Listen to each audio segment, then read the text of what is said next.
Hello. Yep. Today, or this morning, I would like to explain some of the combat system in Kuro no Kiseki. I would say the gameplay loop, the general guide-ish that people that haven't played the game may or may not understand how some of the combat system work in Kuro no Kiseki. Most of the stuff I gather are just from me playing the game and some very basic testing, eyeball tests, and some of the numbers I pull are from a modder that has a look into the file of the game. So again, it's secondhand information. I don't have the actual data. I just got it from someone by the word of mouth, basically. So for this, I guess, guide, you can call it, I'll try to show everything, the changes of combat system in Kuro no Kiseki, what they change, what they add into Kuro no Kiseki when we compare it to all the games like Cold Steel, Hajimari, all that stuff. It's not very streamlined and not very professional. It's a very low effort. I'm just streaming and talk shit anyway, but yeah, bear in mind, sorry about the lack of professionalism, blah blah blah, whatever. So I don't have like a dedicated script, but I do wrote some stuff, like a few points about the game, just so that I can get my thoughts out in a orderly manner. So let's go with it. So Kuro no Kiseki, what are some of the changes in the game? First, it's the way S-Craft works. This is the S-Craft logo. This is physical attack. This is magical attack. By that I mean it will use your magical stats. This, or ATS, art strength. For this you will use your strength. Every character has at least one. Like Agnes, at this point in game, level 7, I think I'm on chapter 2.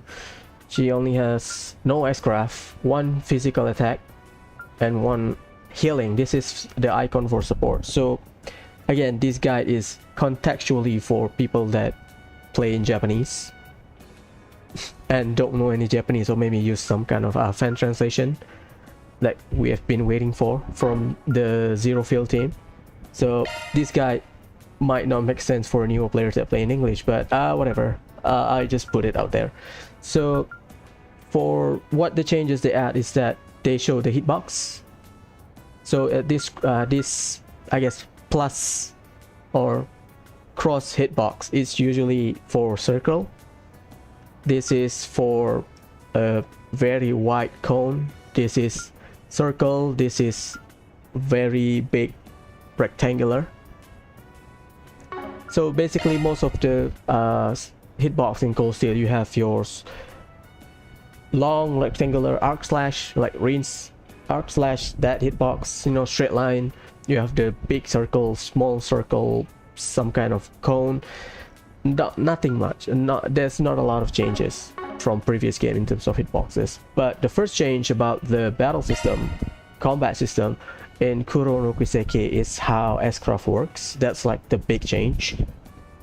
S-Craft now will cost 100 CP flat, but like in previous game you will get extra damage if you use S-Craft when you have 200 CPs, but in this game you will not get that bonus damage. So technically you can spam S-Craft non-stop going by that logic. So you can use 2 consecutive S-Craft provided you have 200 CP.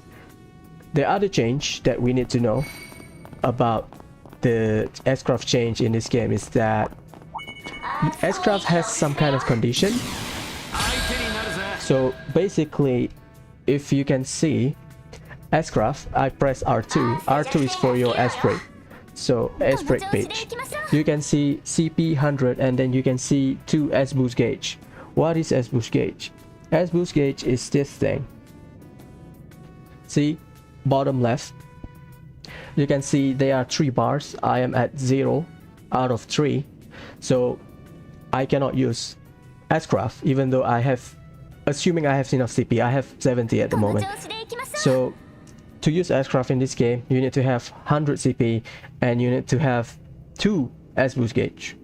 What S boost gauge means? So I'll explain about boost later on, but just I will recall about the boosting and S-craft later on, but conditionally you need to have to use S-craft, you need to have enough CP and enough S boost gauge or be in full boost mode. The general idea about boosting is that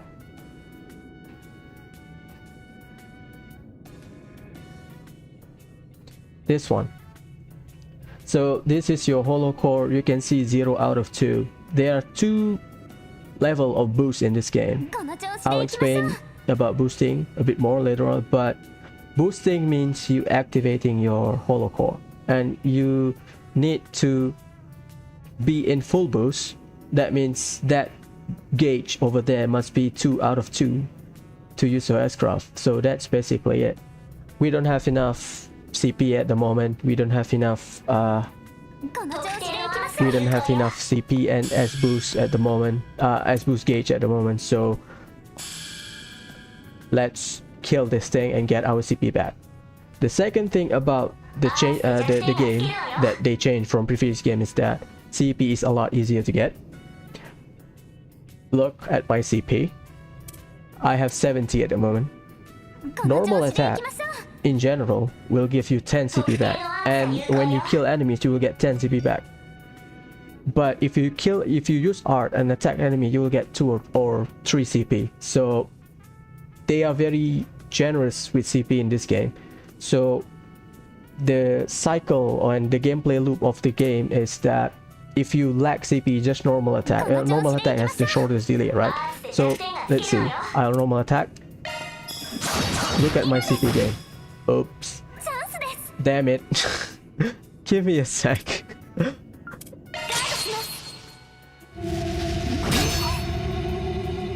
Okay, look at my CP.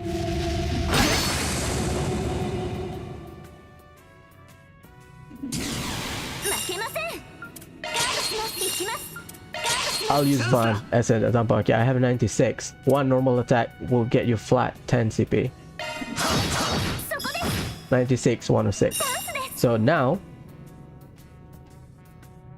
we have enough boost. We have 1.5. So we have 2 full boosts.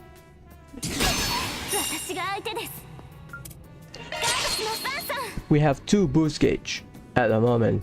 Let's see, I press L1. L1 is the way for you to be in full boost mode. When I press L1, it will consume 1 gauge or 1 bar. And then I press L2 to see your holo core activation. You can see I am at 1 out of 2, but I cannot use my S break because I don't have enough S boost. I don't have enough. I'm not in full boost mode. So what do I need to do is again, look, I am 1 out of 2 even though I have enough CP. So I'll consume 1 more. Bottom.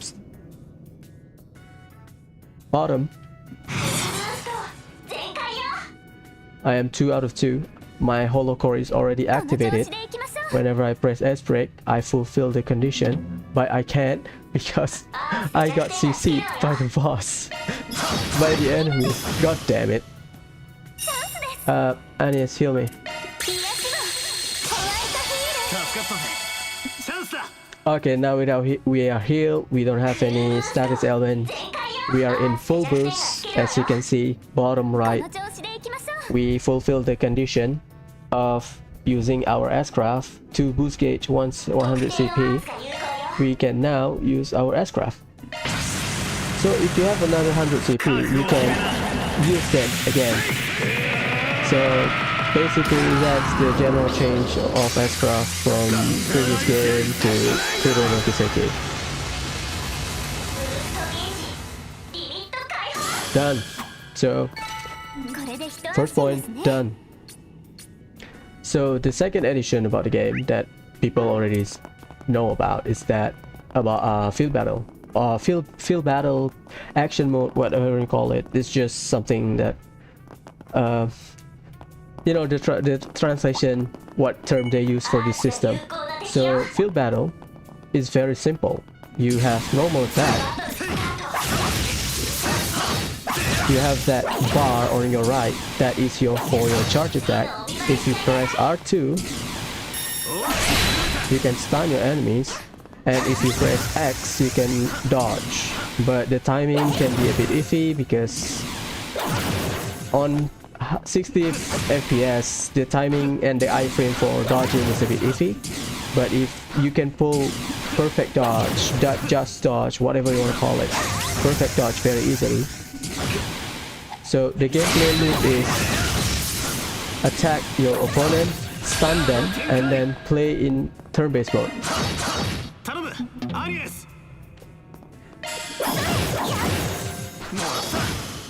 The gameplay loop is like that. Let's try another one. So the gameplay loop will be attack them, try to stun them, and then when they're stunned, you will get an advantage when you press square to release your shard. Release your shard, deploy shard or releasing shard skill just means playing in turn-based mode. You press square. That's basically the turn of the game use. So when there are shard skill that say, oh, when deploying shard or when you're releasing shard, that means you have to play in turn-based mode to get the effect. So release your shard, deploy your shard. After you stun your enemies, you will get some kind of bonus, and for some shard skill you get extra HP back, you get some EP back, you get some CP back, and you deal a bit more damage to your opponent to get the advantage. So the gameplay loop and the gameplay balance between combat in action and turn-based mode is just that. You use action mode or field mode to attack your enemies and stun them. If they are bulky, your AI will pop in on the left hand side of the corner. Like Mare will pop its head and said, "Yo, this enemy is tanky. You need to kill it with magic." Duh. You can kill it with action mode. It just takes a while. You will notice the damage you dealt. The stun gauge doesn't increase as much. The HP bar doesn't go down as much, so that's when you get the notion that, oh yeah, I need to kill this thing in turn-based mode using arts. Okay, so let's kill it.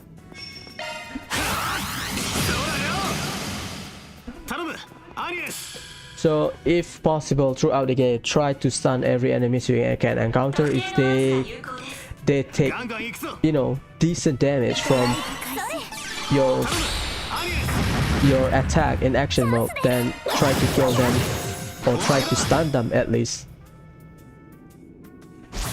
So the gameplay loop is like that. Attack them, try to stun them. Whenever they stun, release your shard, deploy your shard, press square, play in action mode, play in turn-based mode, sorry, and get the bonuses and some of the advantage you get. Get the advantage, get some of the bonuses you need. Okay, that's about the action mode. So you get normal attack. Whenever you perfect dodge, you will feel that charge attack bar. But you can just slash enemies non-stop. It will charge your charge attack bar as well. But perfect dodge just refill it instantly. So another thing about the stun, this is just, say, this big guy, see, Mare will pop her head, and you can see from the bar, you will not do as much damage as when you attack this flying cat. So the stun advantage, you get delay, you get some damage, and certain shot kill you get extra HP, extra CP, blah blah blah. You get some of the bonuses. So it's, if you can, try to stun them, but for some enemies they are hard. The way stun work is that if enemies are grouped like this, you don't technically stun the big monster, you technically stun the flying cats. but because you stun the flying cat, the big guy is also stunned to some extent. So whenever you have two big monsters and one small monster, for example, try to stun the small monsters so that the big monster, if they are within the range, they can get stunned as well. So try to take advantage of that. So as you can see earlier, there's a sight indicator on Van's first craft. In some of the craft in this game, they have directional bonuses. For Van's that coin, that cone craft thing, he will get extra damage if he attacks from the side. And for Iron later on, he will get some bonuses if he attacks from the back. So see, stun. I am a bit over level, I think. That's why I did a lot of damage to the enemies. I'm in chapter 2. These enemies is during prologue, I think. So sorry about that. This is the start of chapter 2, I think. So you can see the side bonuses. So if I try to attack them from the back, see, the bonuses disappear. I asked a modder about the side and back attack bonuses. There's no actual number, so you get some bonuses, but I don't know the actual number, how much damage you get, how much extra damage you get. So yeah, that's one of the things I don't know. But if you can try abusing that. Extra damage will help. And okay, next, going about the action mode. Field attack, field battle, whatever you want to call it. I just call it action mode. This is sort of I guess hypothesis in a way. What the? Yeah, achievement. Nice. This is more of a hypothesis, so I want to try it. This is difficulty for action mode, turn-based mode. This is for action mode. I want to test something. Sorry. I asked someone that took a look at the game files, and they said that there's no actual value that indicates how much stun damage works. Like in Cold Steel 3, Cold Steel 4, Hajimari, break damage has their own rating. SS break A rating, SS break rating A, B, C. So the higher the ranking is, the more break damage they will deal. But in this game, stunning doesn't have that. Stun doesn't have you don't know how much stun damage you dealt on your craft or any attack. See, it only shows you the damage and the area of effect. This S craft, S rating, S plus rating, and LL for the AoE. There's no indicator of how much stun works. Why? Naked for testing purposes. Because we have this. This quartz is the stun quartz. Basically, it adds 20% to your stun damage. So right now I want to test right now. Might as well. My speculation is that the game ties the stun system to the difficulty. So my hypothesis that I will prove, and I will do the live testing and prove later on, is that my hypothesis is that the stun damage is tied to your action mode difficulty. So we have easy, normal, hard. This is for turn-based mode. Very easy, normal, hard, nightmare. So my speculation is that, again, speculation, I don't know the numbers. After asking the modder, people that look at the game files, they said no stun value that in any of the game files. So my speculation is that the stun value is tied to the difficulty. So let's test how much can we stun the enemies using normal, easy, normal, and hard. And for each difficulty, I'll do with Van, naked, no quartz, and after that I'll try to add this quartz just to see if there's any differences. Again, this is a very amateurish testing session. Oh, also you can reset your enemies. Yeah, so farming is easier. So we are naked right now, so let's charge our bar.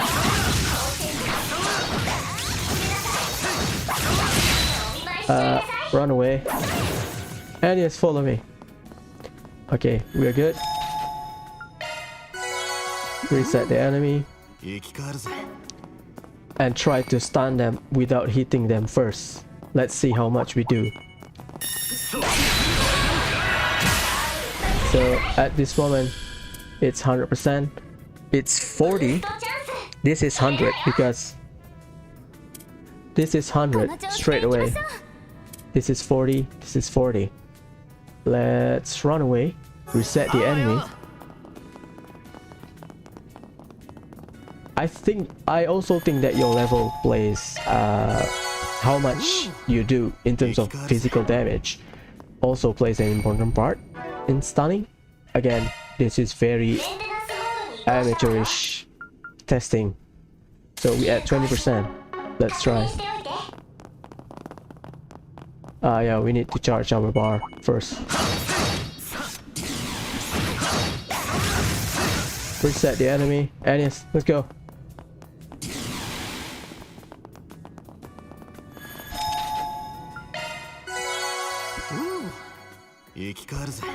Okay, we have our bar full. Let's stun the enemies and see how much we do. So we have 100%, 48, 48. So the stun damage quartz work as intended so far. Let's charge our bar. Okay, perfect dodge. As you can see, instant refill. So the stun quartz works. Duh. It's not a secret. So the stun quartz do add 20%. I guess from the total, it's not at flat 20%. It add 20% from your base stun value. So let's try again, but on normal difficulty. We start on easy. For easy, we got 40. Let's write that down.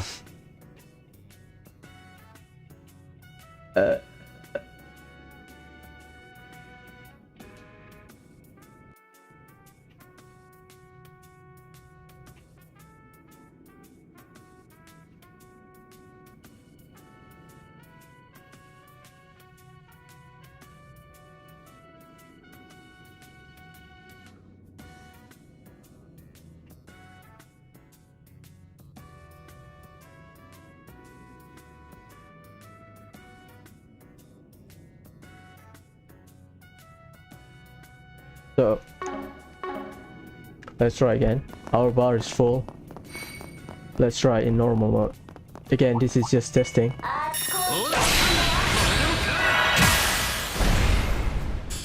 What do we have here? 40%, 40%.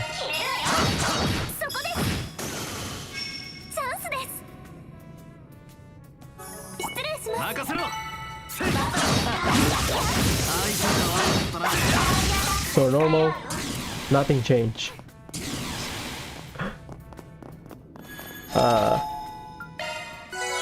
Looks like my theory is being proven wrong straight away, which is good because I still don't know how stunning works. Wait, I forgot to equip the quartz.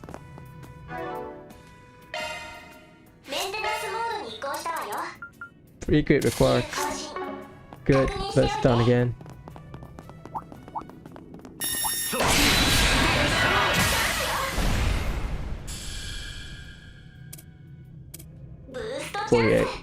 As intended.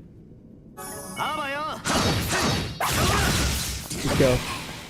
Let's go, Anis. Don't kill them. So, another one. This is going downhill very quickly. Okay.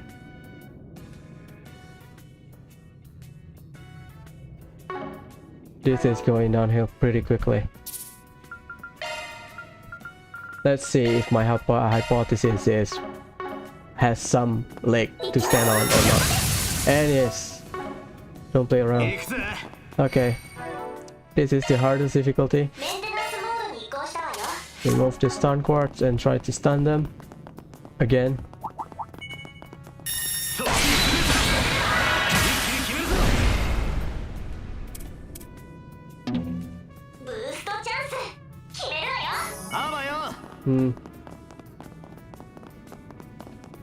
Nothing.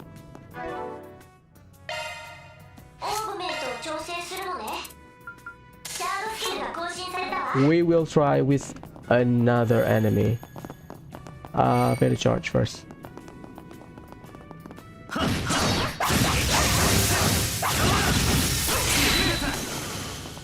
I'll try with the big guy later on.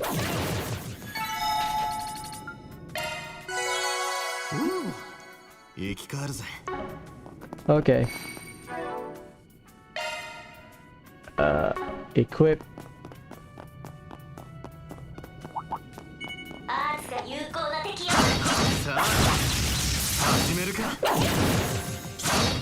Why did I forget to charge? Dennis, come here.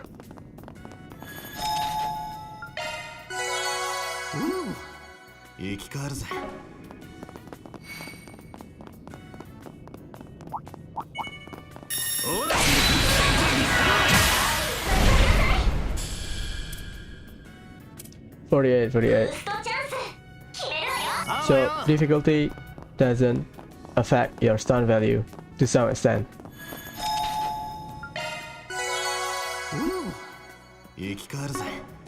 Let's try. That enemy is a bit, that ghost enemies is a bit iffy because it's one charge attack, they get stunned. They get stunned perfectly. So let's try the big guy first. We are in hard mode. Let's charge our attack first. Anyway, let's go. I want to try on the big guy, the big insect thing. Not this. This guy. 58. Let's go. Let's charge our stun gauge here.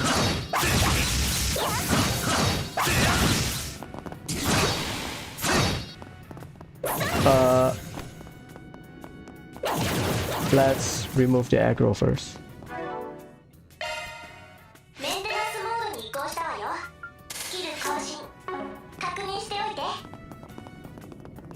Next, where's the big guy?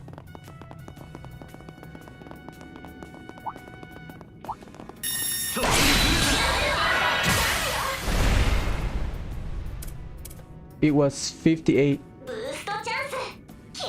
I think I need to reset. I think it doesn't reset whenever you run away. I need to reset a good orb run because it has 58 earlier. Huh. Give me a sec. Again, low effort. Don't mind me.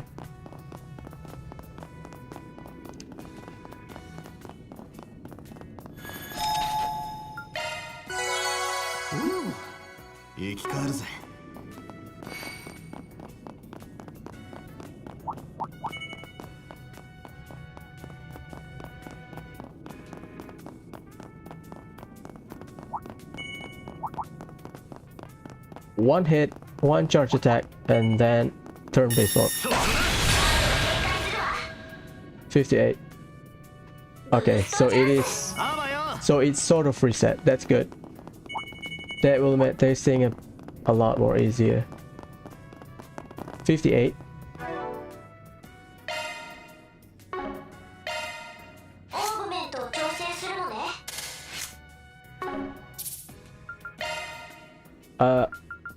That was on hard. Let's do easy.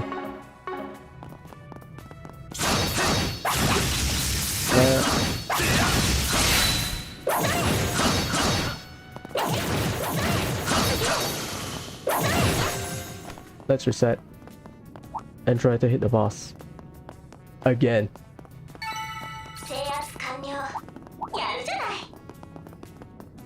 Not the boss, the big insect thing. I don't know what to call it.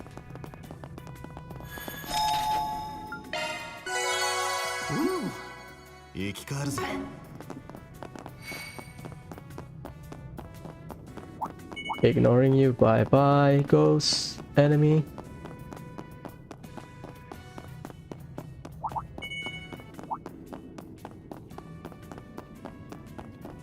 Big guy, 58.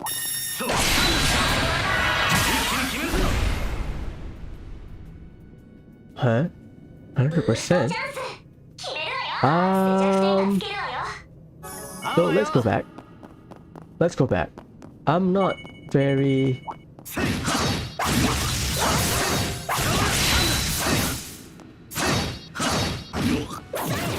let's go back. That's kind of good. We are on easy. I'll reset the boss, one hit it, and deploy shard, or start it in turn-based mode. We are on easy. Let me correct this. Just... yeah, this is for the ghost, which doesn't count because... okay. This is for the... let me add... insect big guy. There you go. So let's check first. Okay, we our charge attack bar is full.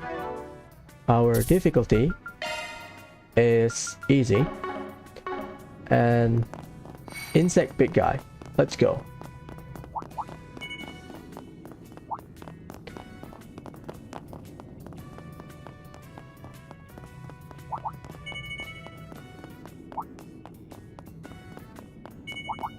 Big guy. Okay. On easy, we can confirm it's 100%. Which is good. Yeah, we don't need to equip the stun quartz because it's 100% at the moment. Stun value worth, it will add based on your stun. Base stun. So for insect guy, it was 58. So it'll just add 20% of that. So normal. I'll charge first.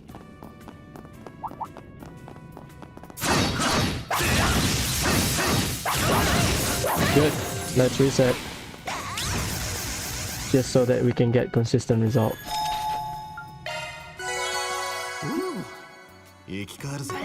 I'll do hard once more, with and without the stun quartz, just to make sure, because this might change how I look at stun quartz in turn-based mode. Hello. 83 on normal. So normal 83. That's without quartz.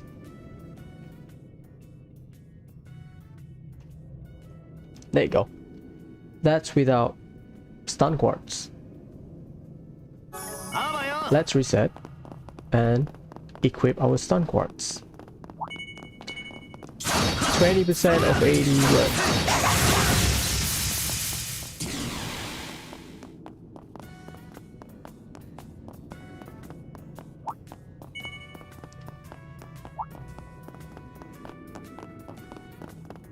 about 20-ish, 19, 18. What's my math? Stun bar is stun gauge, stun bar is full. Stun quartz equipped. So 83 plus what? Roughly is 20. So I will expect us to stun fully 100% the big guy. Wait, here. Hello.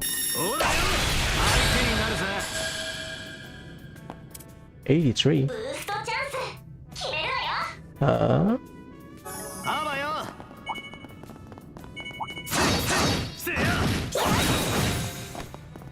Are you serious?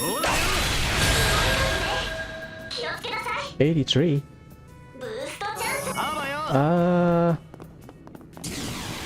With...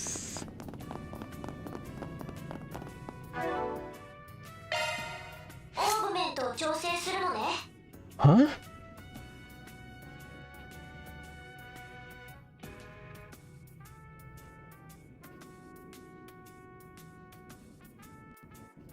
What?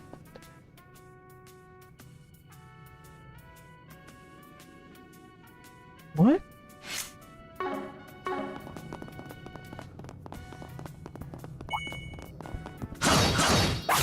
So stun quart doesn't work, or stun quarts only work in turn-based mode? But it is harder to test in turn-based mode because there's a lot of things going on. Huh? So stun quarts might not work in turn-based mode, in action mode, but I did it earlier. Shit. Give me a sec. What? Let's try hard. But the earlier test shows that it does increase your stun value. What?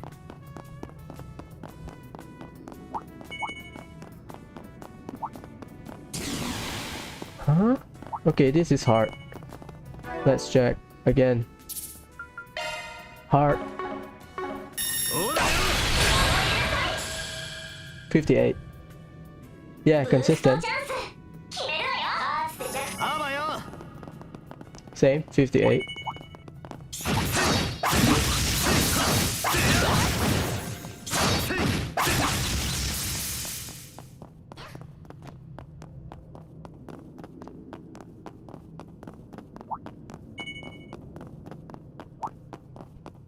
I have one, I guess, initial conclusion at the moment,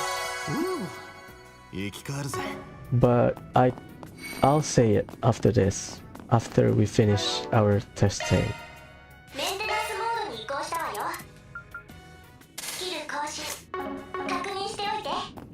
Yep.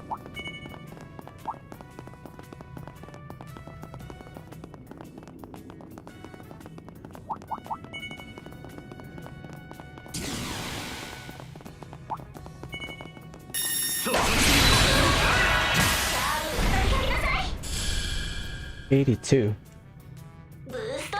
So we went from hard 82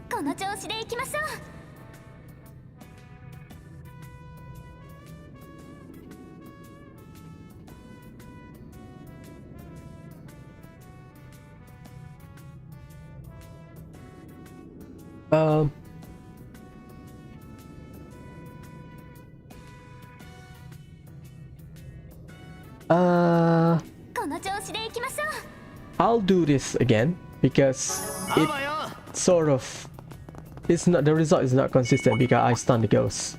So give me a sec. Nice fun, perfect dodge. And yes, come on, let's reset. For why not? Let's reset. I think again, I need to test this one, but I think the stun quartz works after for the damage that you dealt after you know the you can see the follow-up damage when I deploy shards, right?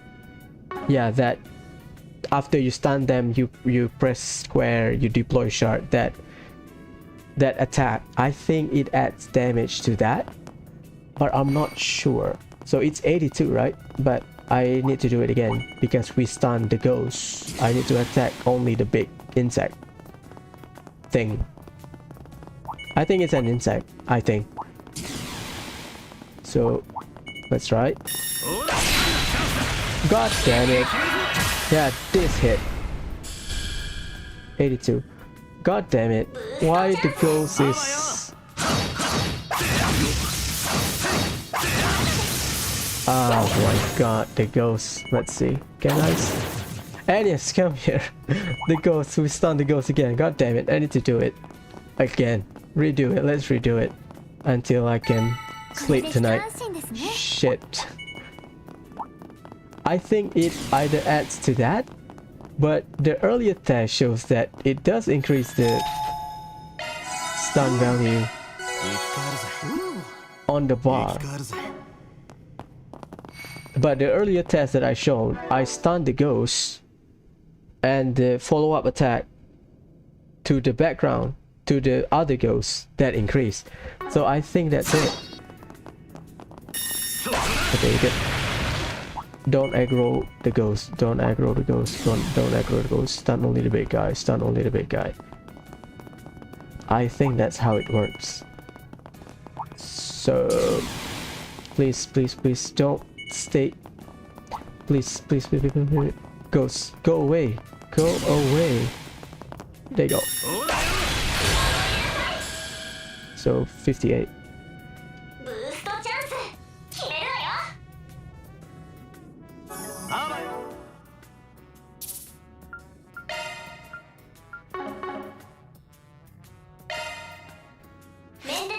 Why it's 58 now? God damn it. Why it's 58 now? I got 82 earlier. Is it because I stunned the ghost so that the insect dude got the extra hit?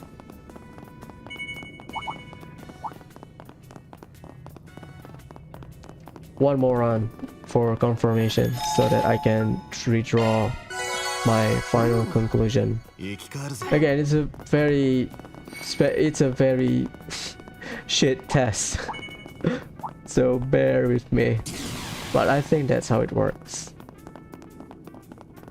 I get the rough idea of how stun works and how it works, how stun quartz works.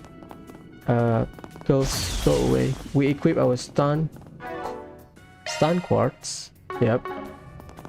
And here. 58.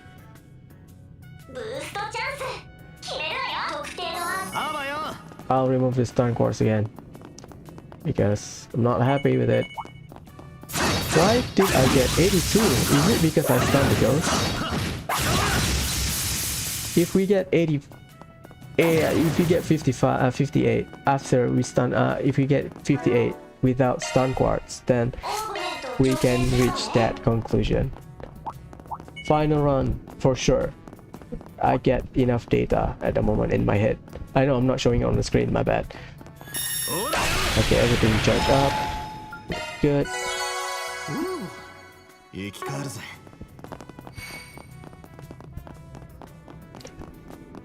So, sorry about the very long ass testing. This is something that's been boggling my mind because I wasn't sure if stun benefits you or not. Ghost, attack me please. Okay, good. 58. So this is my conclusion. Let's leave the battle first. Let's leave the battle first. I can do 2 more runs to confirm. So from these initial testings, I can conclude that stun quartz doesn't add anything. Let me charge my power first. Doesn't add anything to your stun damage in action mode. However, so it affects your difficulty. It is affected by your difficulty. Let me chill first. So the conclusion we can draw is that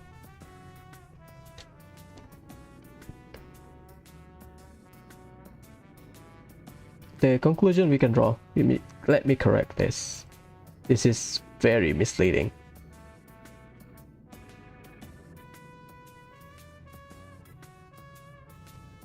The conclusion we can draw is that your action mode difficulty affects how much stun value you have. So if you play on easy, as we shown, you will get 100%. You will stun the big guy non-stop. But you play on normal, you will almost stun them. Maybe you need to do 2-3 normal attack slashes and then hit them with the charge attack. And for hard mode in action mode, field attack mode, whatever you want to call it, it will be harder to stun them, but you need more extra damage on them. That's basically it. So the conclusion is that difficulty affects how much stun value you dealt to your enemies in action mode. Good. Second conclusion is that this quartz, let's see if I can zoom in. Nope. Yep. Yeah, this quartz plus 20 stun value, it doesn't affect the field, how much stun damage you dealt on field battle on action mode. So if you deal 83%, add 20% of that, it will not exceed that. It only increases the follow-up damage after you deploy your shard, i.e. after you switch from turn-based mode to after you switch from action mode to turn-based mode, the follow-up attack thing. This is the value of the quartz, and I believe it will help you deal more damage, or deal more stun damage in turn-based mode. But again, because we don't have any indicator of how it is calculated, at least in action mode, you sort of can measure it like I did earlier. But in turn-based mode, you just deal damage and somehow, oh, it's stun, blah blah blah, whatever. So I'm still not sure if it's worth it to invest in stun quartz for turn-based mode. I'm still not sure, because the meta of the game, or at least in this game, is delay, because how chain hit works I'll show later on. So it's not worth it, I guess, because you have 15 to 16 slot. You want 4 of those slots are, or maybe 5, are dedicated to 2 impede quartz, 2 casting quartz, and 1 speed quartz.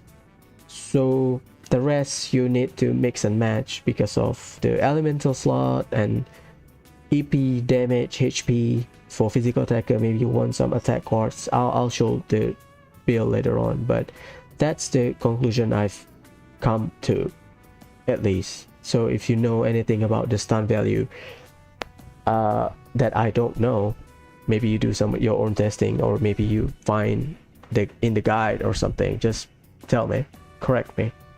But so far, from my very shit and eyeball testing method, that's my conclusion. It's not very worth it, I guess. Stunning helps you get the advantage, but yeah, fine. If you want to do it, you can.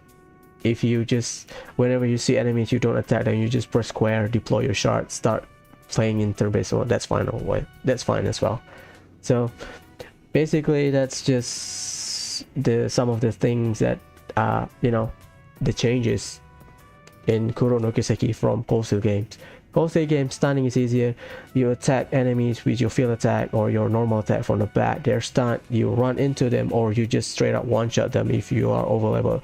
In this game, even lower level enemies, you are level 70 fighting against level 1, level 2 enemies, they will aggro towards you, but whenever you attack them, you can pretty much one-shot them.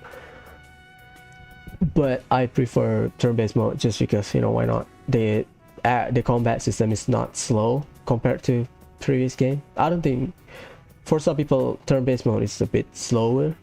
That's why most people like action games, not turn-based games. But for me, I like turn-based games, so not really a big deal. So that's the second change. The first is S-Craft, second field battle. The third is the, okay, we're done with the testing. So the third is the link system, or this game they are called Scrum, SCLM. What is Scrum? When I say Scrum, I mean the SCLM system. So Scrum is this, you can see when you are close to each other, the ring will materialize. That's your Scrum. But if you don't, you can kind of see the outline. So what Scrum does is, whenever active character attacks, they will get buff. Let's say Van normal attack this monster, Aeneas will follow up attack. That's not for normal attack. But for other attack, let's say Craft, Aeneas at active character will attack this monster, Van will buff her.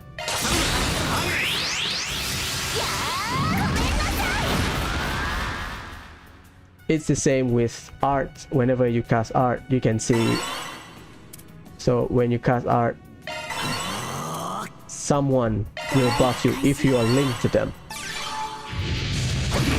So it's like Cold Steel system, but better, I guess, because it's not RNG. So the activation is, where is it?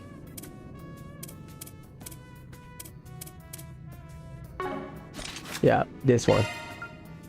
So how Scrum affects how you unlock more Scrum bonuses from the Connect event or the bonding event in this game. So whenever every character has their own star, you can see Van 1 out of 5 star. So my advice is try to max out the bonding event for all 8 playable party members. You will, Van is the, for sure you will max out Van, but whenever the game doesn't allow you to, you know, max out everyone on your first playthrough, so focus on your playable party member. Aeneas, this one, see, SLM blah blah blah, plus 5%. The more you unlock, the higher the bonuses, so try to do that. Focus on them, and then that's basically it. Try to maintain your link. This is not a good example because 2 playable characters, but later on I can show you what we can do with 4 playable characters in a party. So that's the third point, that the third changes of the combat system. Next is chain hits. Yeah, I think we can do that. Before we go to other stuff. So this game, everything has chain hits. So for arts and craft, they all have their own chain hits. This is arts, this is your, wait, what? This is your craft. Every attack, even normal attack, they have their own chain hit. Basically how many registered hits that they can do. And chain hit, as it sounds, means you get additional extra damage if you maintain your chain hits. So let's try. Normal attack. See? Van normal attack. Top right, you can see chain hit 7. But your chain hit will be broken if the enemy acts. So sort of the core gameplay would be, the intended gameplay will be, you stun the enemies, push them further from the timeline, and then you can keep chaining hits. That's the general idea of the combat. That's why I was questioning how stun works. Is it worth it? Is it not? But after doing my very shit test, I still don't know. Maybe worth it, but is it worth it to invest in stun? Because I have my own build. I think most people that play the game already have their own build.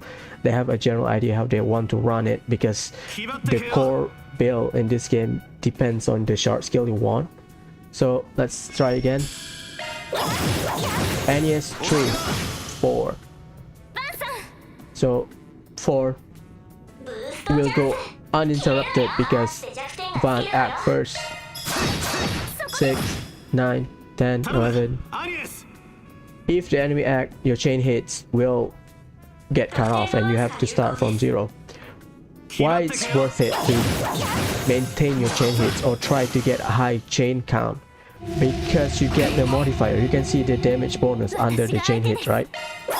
The highest you can get at 100 chain hits is 2.5%. After that, after you hit 100 chains, you will not get any damage. You will not get any damage increase. So 2.5 is the highest chain count you can 2.5 damage bonus will be the highest damage bonus you can get. So hitting 100 chain hits at the max, you can get 2.5. So if you hit 140, it will not increase to 2.6. It will keep maintaining that 100. It will keep maintaining that 2.5% damage bonus.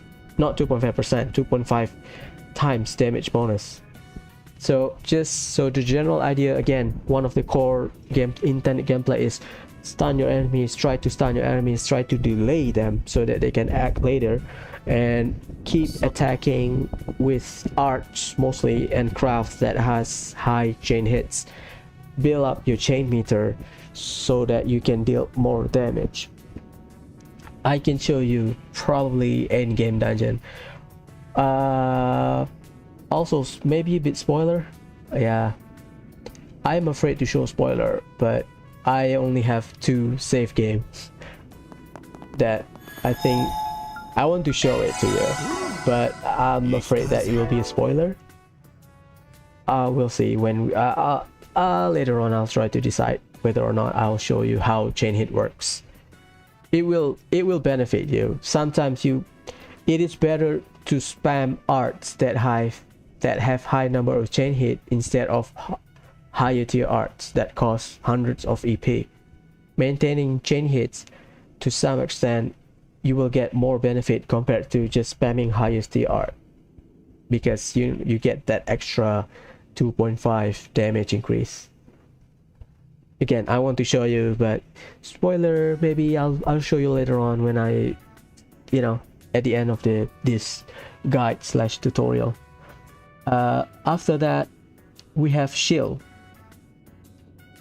Shield has, I guess, changed. I'm gonna reload my older save file. Still, to some extent, has been changed for a bit how shielding works in this game. Because in previous game, Platinum Shield, Grill Spear, I forgot Theo's S-Craft. What's the name of it? I forgot the name. But how shielding works in this game, Cattle, we cannot use Cattle. So no Cattle, no reset. Agnes is a good example. Sure. So how shield work in this game is that it will it's not a total damage immunity. I think Ao no Kiseki or Trails to Zero, Trails to Azure, against the fight versus Arios. Arios fight, he used that his Gilcraft. He will first dash towards you if you have I forgot the name, Adamantine Shield.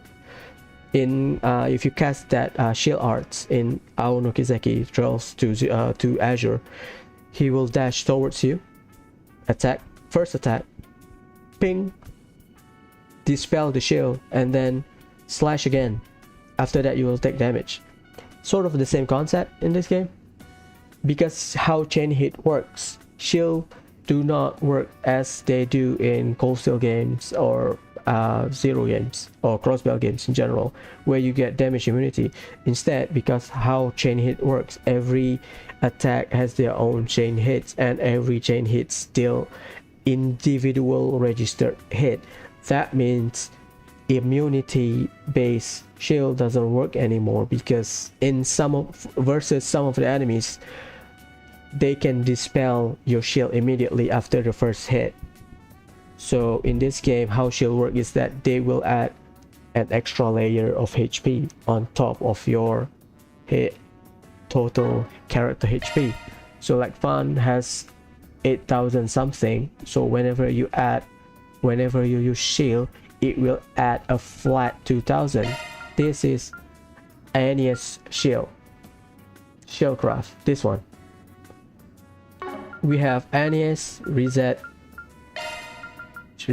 also has her own shieldcraft. How it works is that it adds a flat HP on top of your character HP. Let me show you. Aeneas, where are you? So in this game, you cannot get damage immunity. It's impossible. So whenever the boss wants to spam Xipha, the best thing you can do is be as bulky as possible, tank the hit, and then heal. That's basically it. So this is her this is her shieldcraft. 70 CP defense. I'll cast it. The Aeneas is like the worst shielder in the game because it is expensive and I think the delay is high, very very high. So let's do it. So ignore it. So ignore whatever happening on the screen and focus on your HP bar. Give it a sec.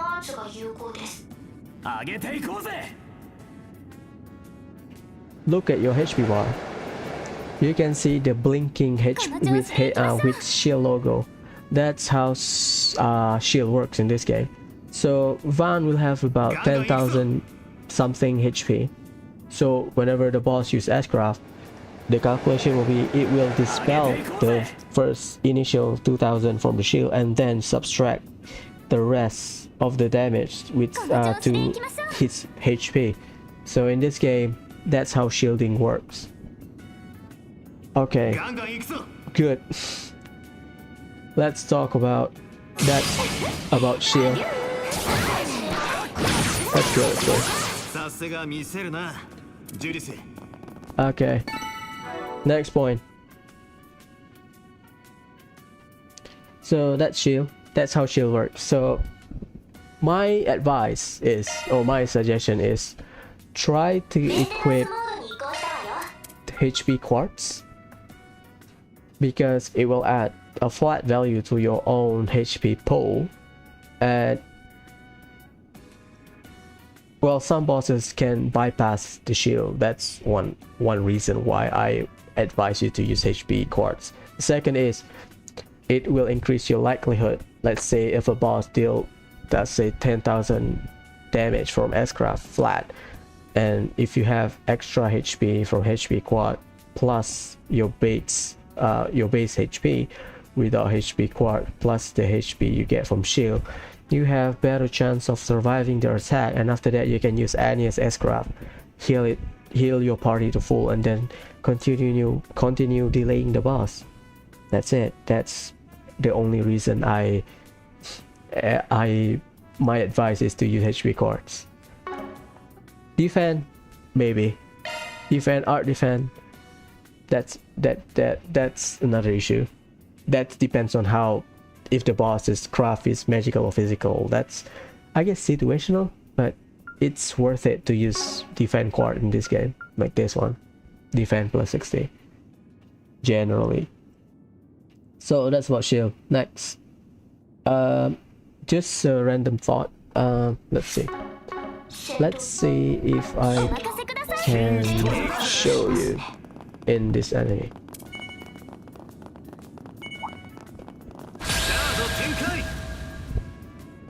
Nope, I'll reset. what I'm trying to say, what I'm trying to show is that you cannot steal the AT bonuses anymore in this game. That's like in previous game you can steal AT bonuses. Let's say, okay, next Van has, okay, Van has the AP bonuses. In previous game you either steal it now, see? Or you try to steal it during his turn. See, it stays with Van even though I've cast an S break at the moment with Aaron. So in this game you cannot steal it, but there is a short skill that lets you steal the AT bonus. But short skill, it's poorly implemented. It's very, where is it? It's very situational. I'll show about the short skill later on, but yeah, you cannot steal AT bonus anymore. So whenever you see the boss has crit bonuses, whenever you see the boss, the enemies has crit bonuses, yeah, just prepare to take the hits. Also, sometimes you can get double bonuses. Like, let's say on one slot, on one character, at the AT timeline, you can have crit and EP or crit and CP or double crit. So yeah, it works like that. I don't know why, but I mean it's good, but I don't know why they introduce double bonuses. I mean, it doesn't make sense because, well, it might help for crit maybe. Well, it might help in general. You get X double CP, double EP, blah blah blah, but I don't know why they introduce it. It just doesn't make sense. Aside from, you know, to help the players. But other than that, no issues with me. I just question why they introduce it. So, ailments. Yeah, let's show. Next is the ailment in this game. Okay, this is the base stat that we already know. HP, EP, CP, strength, defense, art, strength, art, defense, speed, dexterity, agility, movement, range. Below range is hit rate, below it is crit rate, below crit rate is physical dodge, and the last one is magical dodge. Yes, they separate magical dodge from physical dodge in this game. We have magical dodge in Gold Seal 4 Hajimari, but we don't know the value. It doesn't show it. Yeah, they didn't show it in the status screen, but now we have it in the character screen. See, top left, top right, sorry. HP, EP, CV, your physical attack, your magical attack, your physical defense, your magical defense, and all the hit rate, crit rate, physical dodge, magical dodge. So that's basically it. Also, this is the first game that you can hit 100% crit rate like that. No buff, no food whatsoever. Enough with quartz, weapon, and accessories. I built my Aaron. This not at this point in the game. Other save file in the future. I have 100% crit Aaron. Fun to use. But I'm still not sure about the damage scaling, damage ceiling and damage scaling, because I asked a modder, again, that person that looked into the game file. They said that the calculation is more or less the same. They just streamline the rating system. Like in Gold Seal we have 4S, 5S, 6S, 6X plus, whatever. In this game the highest would be double S, which is Aaron, and I believe Shizuna, if I remember correctly. Aaron S-Craft has the highest rating, double S. The rest of the party, S+, Fairy, S, Burgard, SS, Burgard and Aaron. Yeah, basically we don't have 3S, 4S, B+, blah blah blah. They just streamline it now.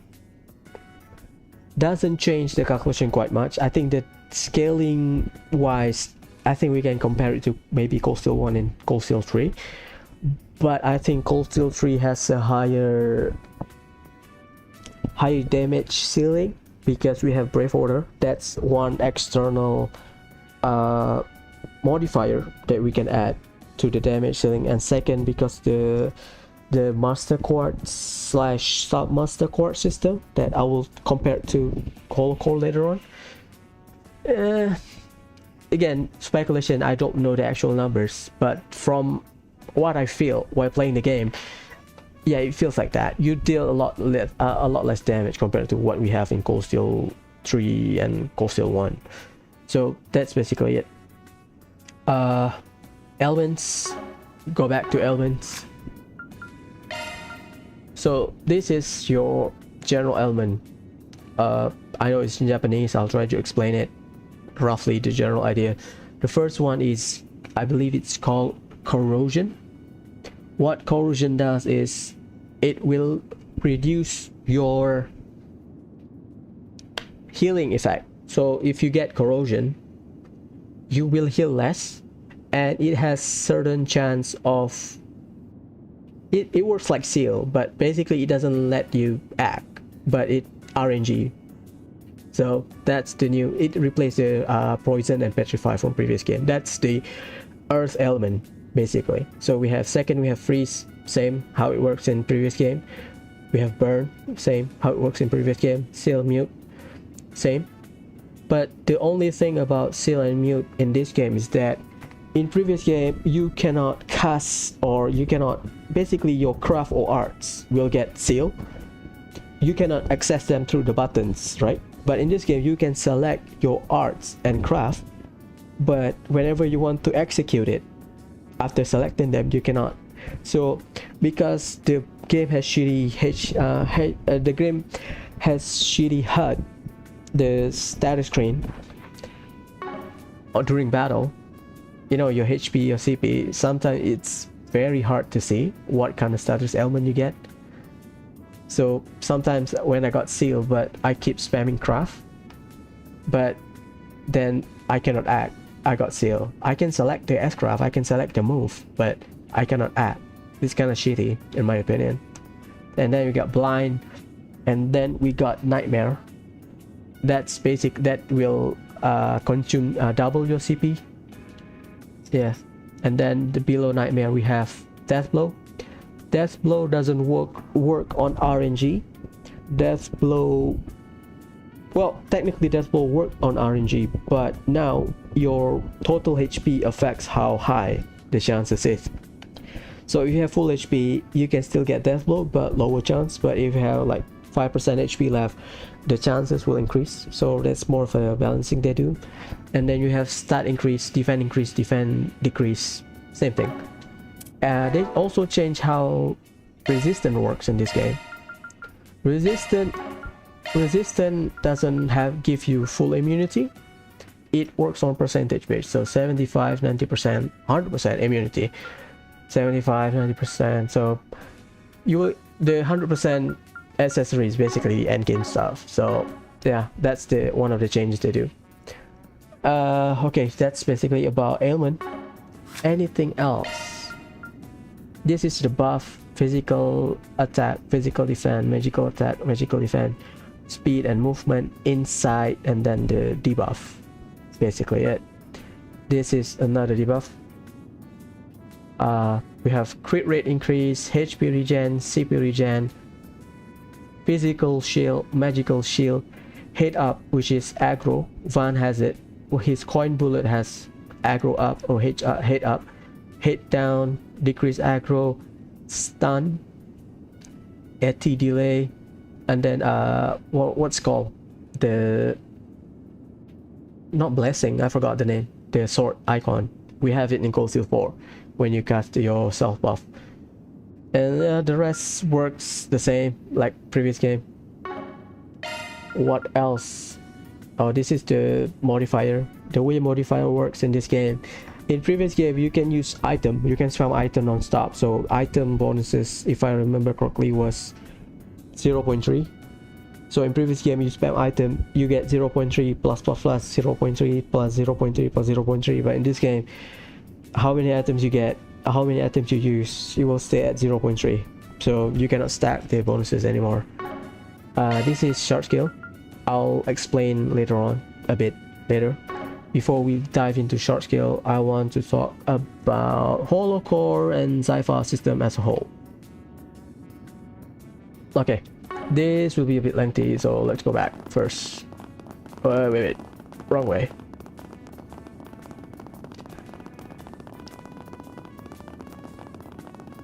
So that we can heal first.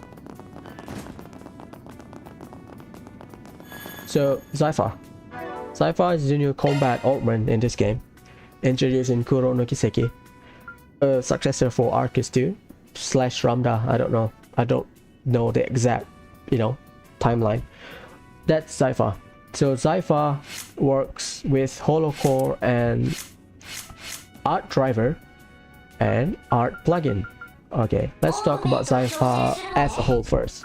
So Xipha has 15 to 16 slot.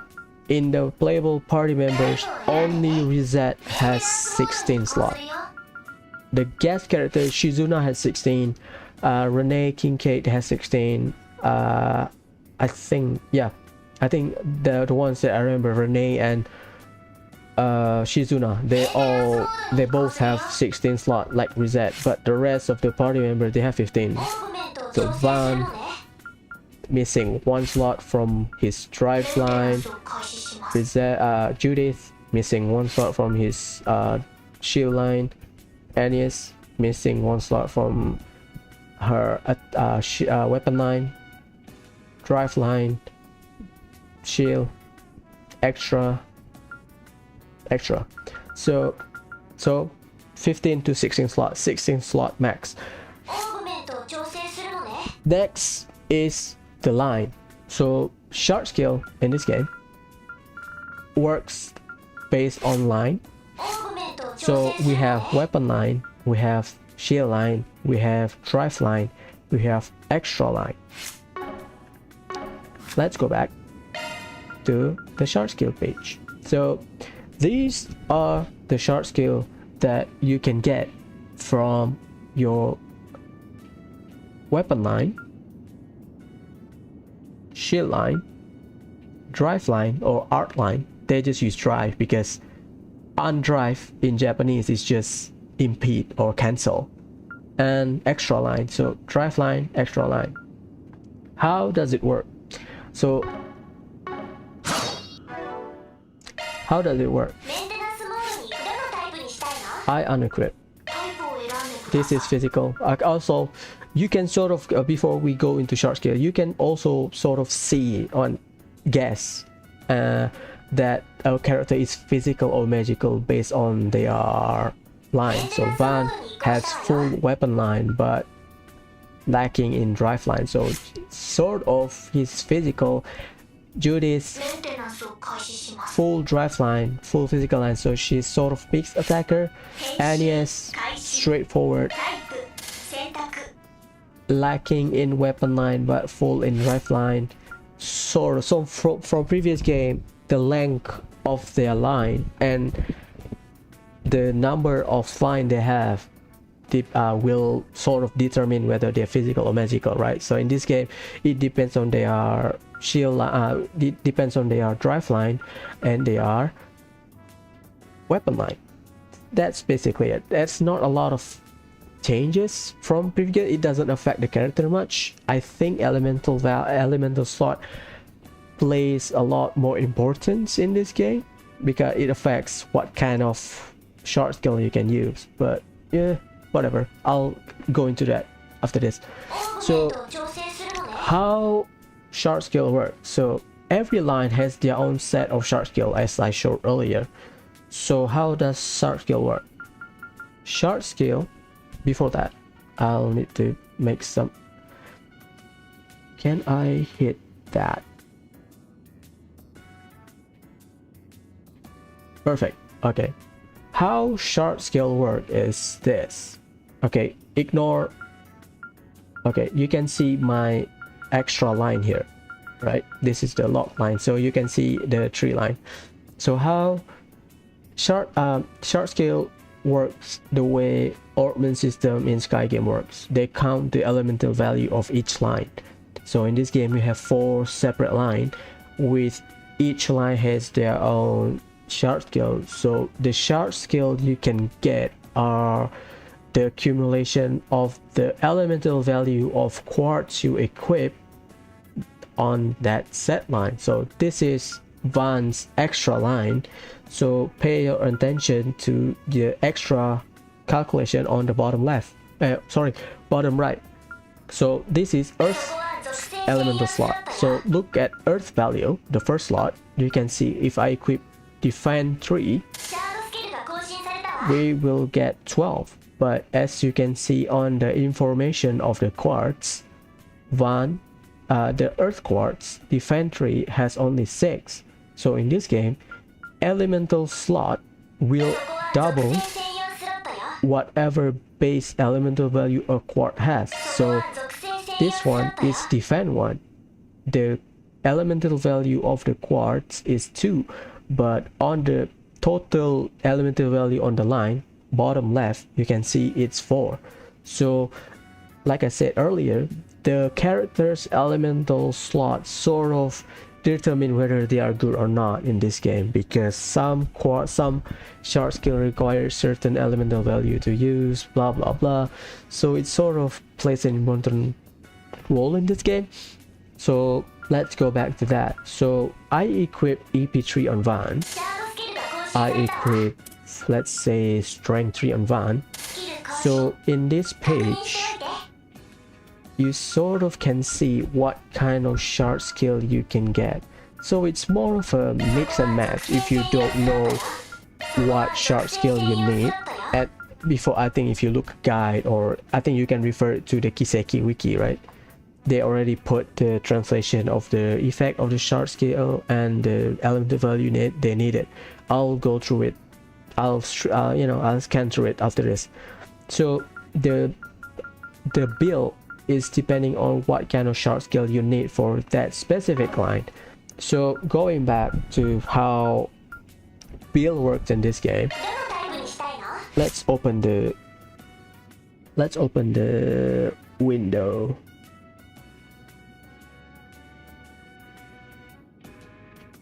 External window. So yeah, you can see. Let me zoom in.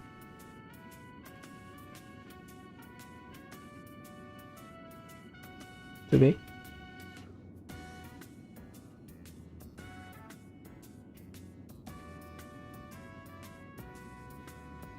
I want to show you in game, but let me see. Yeah, this is better. Let me zoom in a little bit more.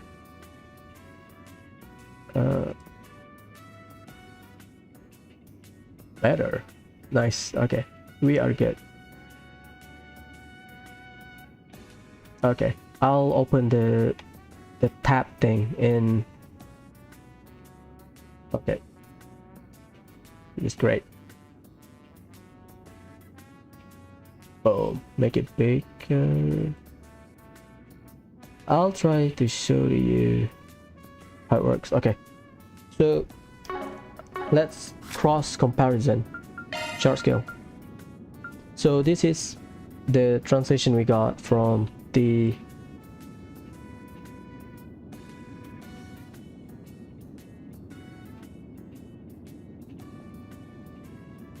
okay, we get. So this is the translation we got from the Kiseki wiki, the translation they put. So yeah, I'll put it over here. So based on the logo in the game, the first one is the impact scale, the elemental impact. The second one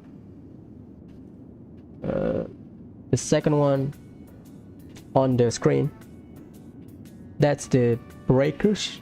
That's the breaker, the sword breaker, shield breaker. Number 3 is the other sword breaker.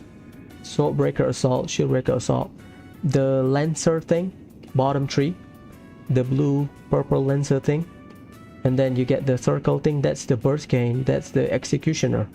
So that's I'll give you the effect. Okay, so for the impact, the first one, the elemental impact, depending on what kind of value you have. So if you have earth value on your weapon line, you will get earth impact, blah blah blah. So water impact, fire impact, wind impact, time impact, space impact, mirage impact. What they do is they will infuse your physical craft with elemental value. But from what I've been told by a modder, again the same person, is that they sort of not worth it to use because the activation is RNG. Let's say if you equip fire, water, earth, and time quartz, I'll show you in as example in the game. So example is better to show. Let's say earth, earth, water, let's use wind. So these are the short skill you can use in the game. Let me check my screen. Can you see it? No, you can't. So okay, I equip all these quartz. These are the short skill you get in your weapon line. So everything has their own value. So if you equip if you have 2 water value, you will get water impact.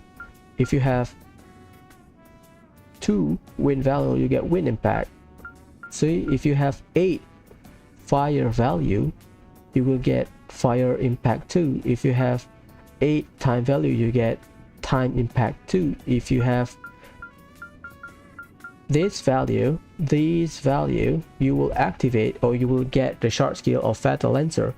So that's how Fatal Lancer works. So now your physical attacker can have 4 different elements that they can infuse in their weapon. The only problem with the impact scale in this game is that you cannot manipulate how they activate because activation is RNG. Let me show you a combat example. It is worthless to some extent because I thought we finally have a way to bridge the gap between art user and physical attacker. Now that physical attacker can sort of exploit elemental weaknesses, but it has multiple issues that that makes it a bit worthless. Okay, so first and foremost, look at the bottom screen. You can see we have each S skill is your short skill. You have every impact skill has 20% chance of activation, and Fatal Lancer, if you fulfill the condition of activation, will have 100% activation. So how short skill work is that you can increase the activation rate by being in boost mode. So if you are in level 1 boost, it will increase your boost the activation chances by 50%. And if you are in full boost, yeah, we don't have enough. Give me a sec. Okay, my bar is filled.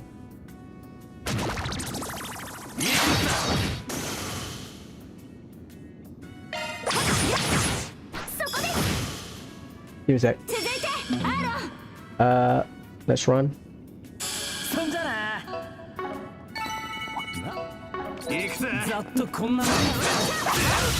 Okay, we have 2 full boosts. Let's go. So again, back to that number 5. Okay, we have 2 full boosts. So the activation rate will increase whether you are in level 1 boost or you are in full boost, which is level 2 boost. So if I press L1, I will be on level 1 boost, so it will increase the activation rate. If I press L2, our holo core is already activated. I will go into holocall a bit more after this, but I just want to focus on short skill. So if I am in a level 1 boost, but see, the HUD is so shitty because of the background. I am colorblind, so sometimes I don't see whether I am full boost or not, if I am in boost or not. I mean, technically you get the view of the aura in the battle, but sometimes you cannot see it clearly because so many things happening in the screen. That's my minor complaint about the game. Anyway, so going back, so if I am in full boost, it increased my activation. Also, going back to the scrum system, it will increase your scrum range. Yay, bigger ring, so you can maintain your distance or whatever. But there's also short skill that increase your scrum ring, so it helps, but not game breaking. So now I have 100% chances of this impact skills. So we'll take a look at the enemy. So again, the enemy is weak to fire and wind. I have fire and wind. So let's see, because our impact skill has 100% activation rate. Focus on your view on the right side of the screen. I'm gonna attack the enemy and see which color of the impact skill that triggered. See? The activation rate of the short skill, at least for the impact skill, is RNG. It's not worth it to some extent. So yeah, that's the main problem with the short skill that I've found. Okay, at least for the impact skill, it's not worth it to focus on certain short skill, because at the end of the game most people pick short skill that will benefit them consistently rather than, you know, RNG activation or situational use, blah blah blah. Okay, go back. So we have, where's my window? There you go. So we have the breaker shield. There's a difference between the breaker skill. The first two breaker skill inflict strength or defend down when using attacks and craft. So basically it works like the quartz in Cold Steel, sword breaker and shield breaker in Cold Steel. Duh, it's RNG. And then the other two breaker skill, sword breaking assault, the one with black background, the sword with the black dark background, is it only inflicts strength down or defend down upon deploying shot. What that means is that if you attack enemies blah blah blah in action mode, you press square, enemies are stunned, it has certain chance of decreasing their strength or defense. That's the difference between these two breaker skill. Duh. Okay, get it? Okay, so the next one is Fatal Lancer. We have Fatal Lancer, Fatal Lancer EX. Fatal Lancer and Fatal Lancer EX, just EX version is the upgrade. I think it increased the HP threshold, but the activation rate is similar. It doesn't work on HP percentage. Let's say the boss has 100,000 HP, 10,000 it will proc. No, I think it works around 3,000 to 2,000 range. After that it will proc. So it doesn't work on percentage base, it works on flat base. So it helps when it comes to dungeon crawling. And then the most useful skill for our weapon line is Burst Gain. It will regen 10% HP and 10 CP when using attack and craft. This is great. This skill is great because it works on support and attacking craft. That means if you cast shield with Aeneas, Reset, and Cattle, I think that's how you pronounce his name, you will get your CP back, and you will spam shield in this game. So Burst Gain is a way to go for everyone in case you need to maintain your CP without equipping accessory. But the activation rate kinda low, 25%, 50%. Situational, that's why maintaining boost is the way to go to play the game. And then the executioner, the scythe thing, it whenever you attack a stun enemies, it will do a follow-up attack. Situational, but good enough. That's next for shield line. Same way how it works for the game. Example. Let's show example. It's the same way how things works in the game. Equip certain quartz, you will get rewarded.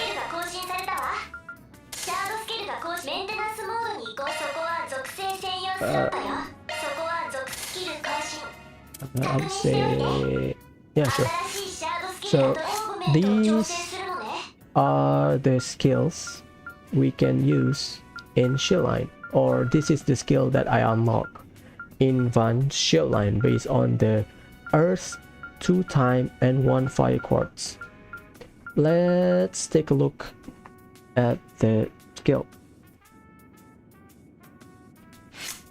The skill description. So from top to bottom, the sphere thing is the elemental resistance. So like I said, like I showed earlier, every element has their own, I guess, one element. So for earth is corrosion, for water it's freeze, for fire it's burn, for wind it's seal, for time it's blind, for space it's mute, for mirage it's fear. So you know, so that's the sphere thing. Covering shield is not the color shielding, it's the bottom 3, number 1, the diamond looking thing, basically this thing. I'll show it in game. Yeah, they don't arrange it based on the order in the game. So this is covering shield. Basically reduce your damage taken by ally. That's great, very great. It's situational, it's 10% and 20% activation rate, but it's so good when it helps when it comes to surviving. That's covering shield. So covering shield 2, just more damage reduction, I guess. So that's covering shield. Going back, and then we have recovery guard. So yeah, this start with the elemental, the color thing. So the first one, the blue one, I'm not sure it's blue or pink or whatever, I'm colorblind, so I just call it blue. So the first one, blue, is recovery guard. So whenever you defend, you know, manually defend in the game, in turn-based mode, you will recover some HP and the activation rate is there. And then the yellow or green, sorry, colorblind, CP gain, fire, red, forte, increase your physical damage, crest, la crest, physical defense, get it. And then that's the, under that is reduction shield, as I showed earlier. And then revenge arrow. Later on I'll show you the best in slot for every short skill, blah blah blah, but I'm just trying to explain the rough idea of how every short skill works. Revenge arrow, counter whenever your ally get hits. That's good. I mean, any form of damage is good. So, and then Seraphim Force, basically revive, good for emergency. That's great. Next, my favorite line, my drive line. Drive line. So how drive line works.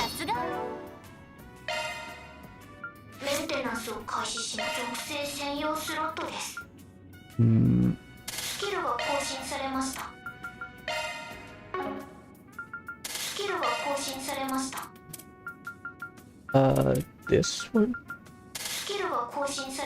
Do I need anything else for I believe, right, okay, that's a good way to show it. Okay, so for drive line, I'll show you the explanation first, it's easier.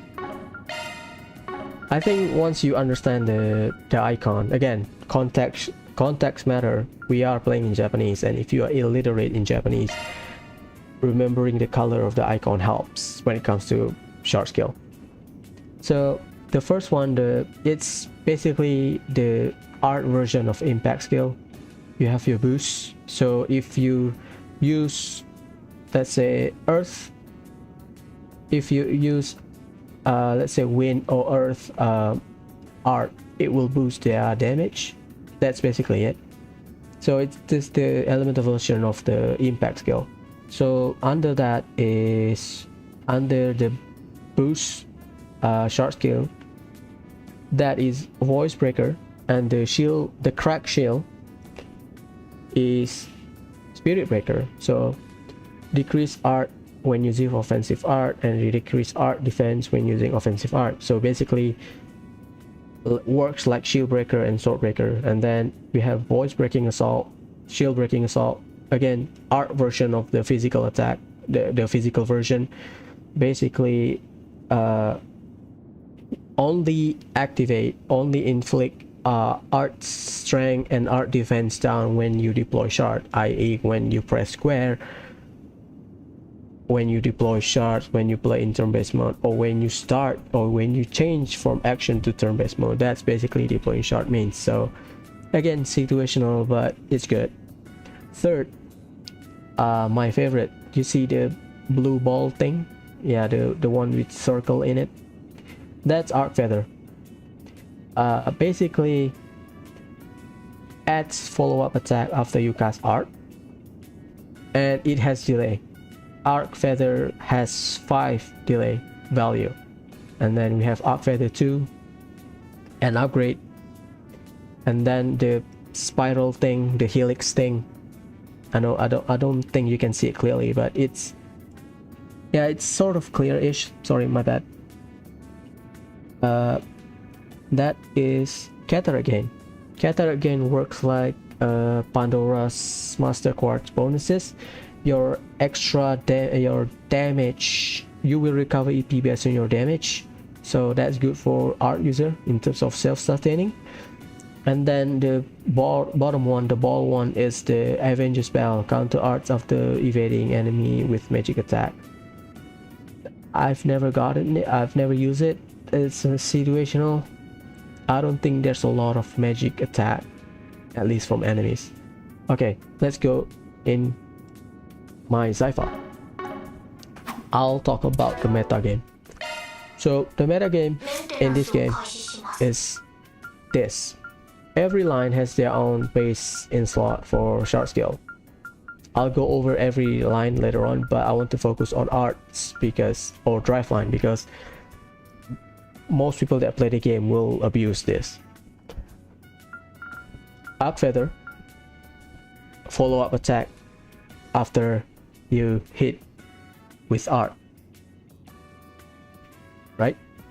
And then you have this reduction shield, art defense. You have the voice breaker.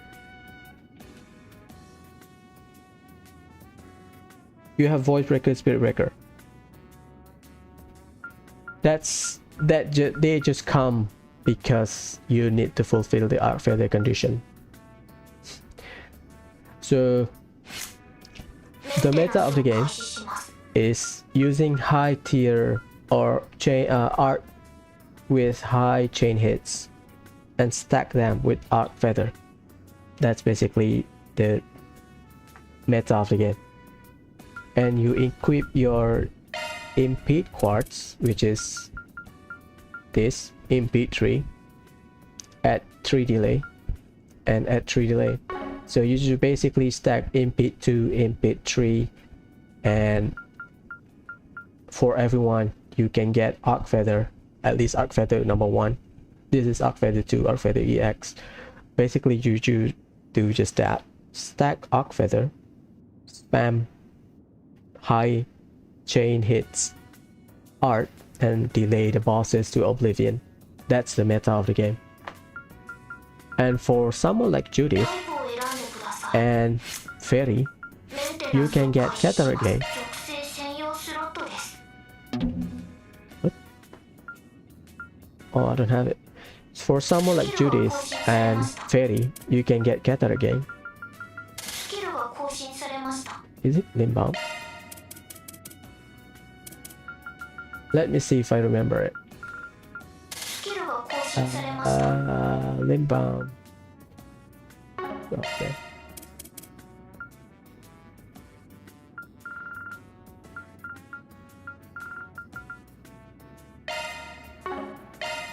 新たなスキルです。 So for Judith and Fairy, I don't have all the quartz right now. I'm just mix and match just to show an example.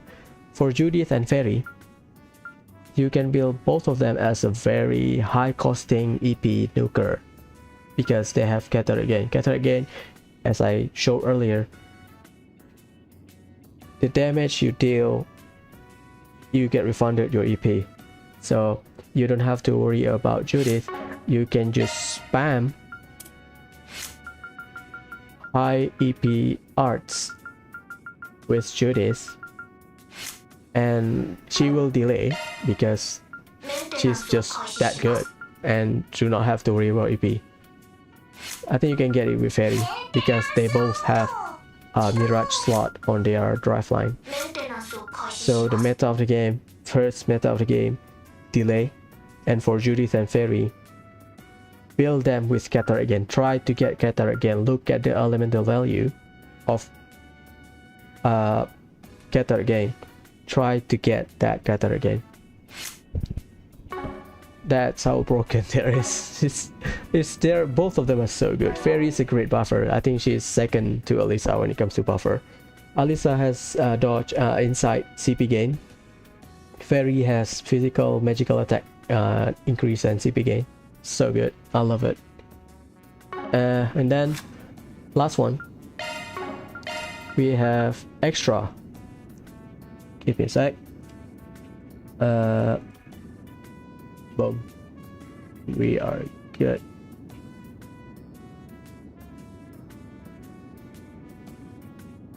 Okay, extra. I know you cannot see it clearly, but sorry about that. It's just I cannot zoom in.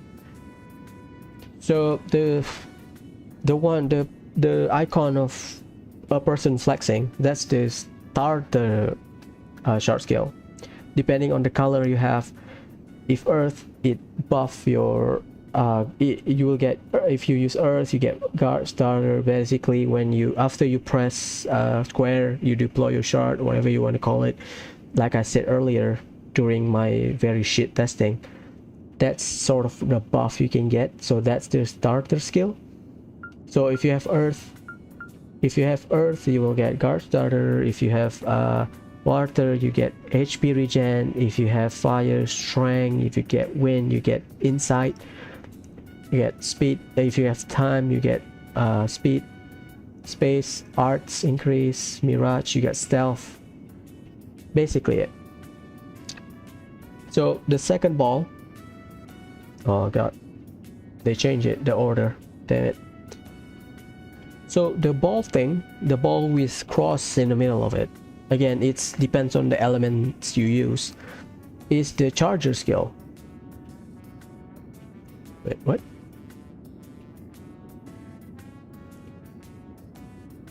Am I understanding this clearly?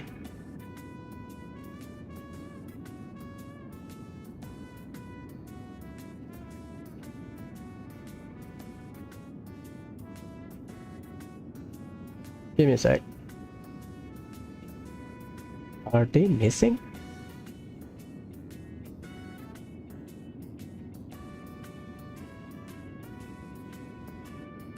Ah, there you go.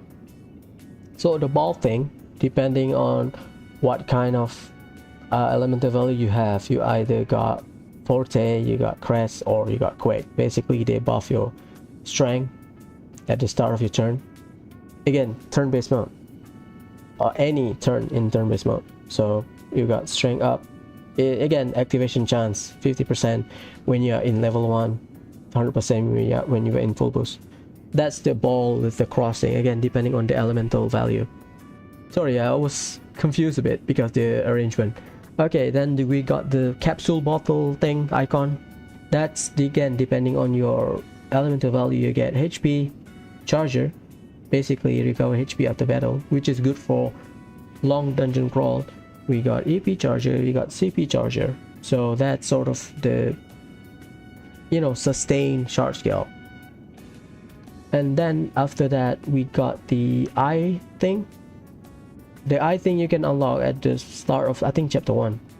The eye thing is basically, where is it, yep, treasure hunter and Hawkeye. Treasure hunter to see chests, Hawkeye to see enemies.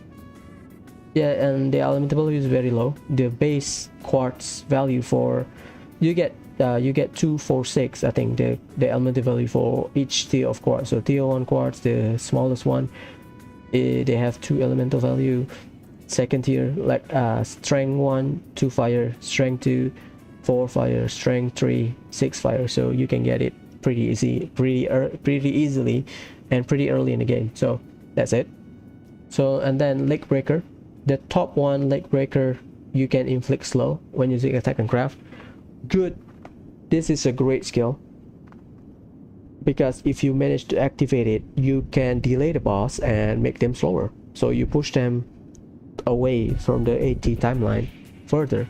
Leg breaking assault, whenever there has assault in it, that means when you deploy your shards, it only activates when you deploy your shard. So situational, good, again depending on the context, but I prefer a more consistent activation rate. So leg breaker, I prefer leg breaker over leg breaking assault. Okay, and then you see the SCLM, just scrum. It increases your scrum range. You will only increase your scrum range without the skill by being in full boost, so 2 boost gauge to be in full boost. So if you have the shard skill, you can have the biggest ring around you, so it helps to maintain your range. Let's say if you put Van as a aggro tank, you can put someone with scrum up skill a bit far away from him, so that he can still maintain his scrambling, but at the same time not get hit, you know. Yeah, that's the use, I guess. And then the ball thing, the yellow ball thing with crisis force, stat increase when HP low for 1 turn. Situational, might be good, might be bad. And then give steal, this is the skill I talked about earlier. You can steal enemies AT bonus. So that's basically it. So that's the general rundown of shard skill in this game. So let's go to fast in slot for all the shard skill. So for weapon shard skill, I usually ignore the impact skill. I don't care. Impact skill, not that useful. I just, for everyone, I try to get burst gain. Yeah, the ring thing. Well, yeah, I try to get burst gain, and maybe the sword breaker, shield breaker, the first 2 sword and shield, not the bottom 2, the first 2. And if for Van, he has time elemental slot, so he can easily activate javelin, fatal lancer, the burst gain, the circle one, but on top of it, above burst gain, is the fatal lancer. The scythe thing, situational. If you can consistently stun your enemy, it might be good as a follow-up attack, as cheap damage, but again situational, depending on your elemental slot. Some characters is easier to get, some characters very hard to get. So my advice is, for every slot, every line in your Xipha, weapon, shield, drive, extra, aim for 1 specific shard skill, or maybe 2 depending on your elemental slot, and whatever the bonuses you get, that's fine, but focus on 1. So for elemental, so for weapon line, I prefer to get burst gain for everyone, so that, you know, you get CP faster. That's basically it. And if I get sword breaker, shield breaker, that's good. If I got fatal lancer, that's good. If I got the scythe, dead scythe, that's good. And the rest, if I got the impact skill, the activation is RNG anyway, but if I get it, I get it, you know, not a big deal. So the best in slot for weapon line, burst gain. The rest, situational. If you get it, think of them as a bonus. If you don't get it, whatever, the most important thing is burst gain. So for shield line, the diamond thing, the reduction shield, bottom 3, we have Seraphim Force, the final one. That's good. Emergency, in case of emergency, you get revive, HP, EP, CP, HP, EP, and CP refill. The Lancer thing, the counter thing above Seraphim Force, you know, we start from the bottom. We have Seraphim Force at the bottom. That's good. That counter thing above Seraphim Force, situational. If you get it, you get it. If you don't, whatever. But you need to get that reduction shield above the counter laser thing. I forgot what its name is called. Sorry. I think it's called Revenge Arrow. My bad. So we have Seraphim Force from bottom, Revenge Arrow, and Reduction Shield. So for the best in slot for everyone, try to get Reduction Shield. And for, I guess, support character, you can try to mostly Aeneas. Aeneas can easily hit. Aeneas can easily activate Seraphim Force.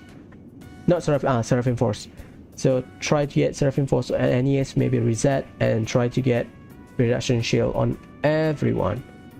The other skill, situational, but for everyone, my advice, you can get easily the reduction shield from 1 Earth Quartz. If you equip even tier 1, you can still get it, but I just picked the one with higher stats. You can still get it. Okay. For everyone, my suggestion is to equip your either speed or cast quartz on your shield line because of this skill. This skill resists death blow. Good. And again, depending on the element, if you equip this, it resists corrosion. If you equip this, it will, if you equip water, you will resist freeze. If you equip fire, resist burn, wind, seal, death blow and fear. I think if you resist this, you resist what was it, mute and fear, something. Equip time for your elemental shield. That's good.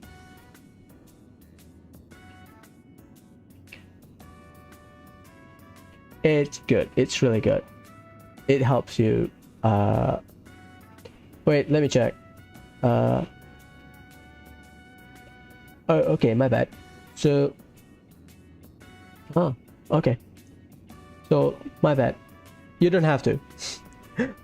Correction, you don't have to. Now I check back. Time doesn't resist death blow. It resists line. Death blow doesn't have its own elemental association. So from earth we have corrosion, freeze, burn, seal, blind, mute, and fear. Okay, my bad. I thought it was death blow for a second. So yeah, don't have to. That's a correction. So remember, situational, but resist corrosion, resist freeze, burn, seal, blind, mute, fear. Okay, my bad. So the best in slot for shield line, Seraphim Force, the bottom one. If you get Revenge Arrow, you get Revenge Arrow. If you don't, you don't.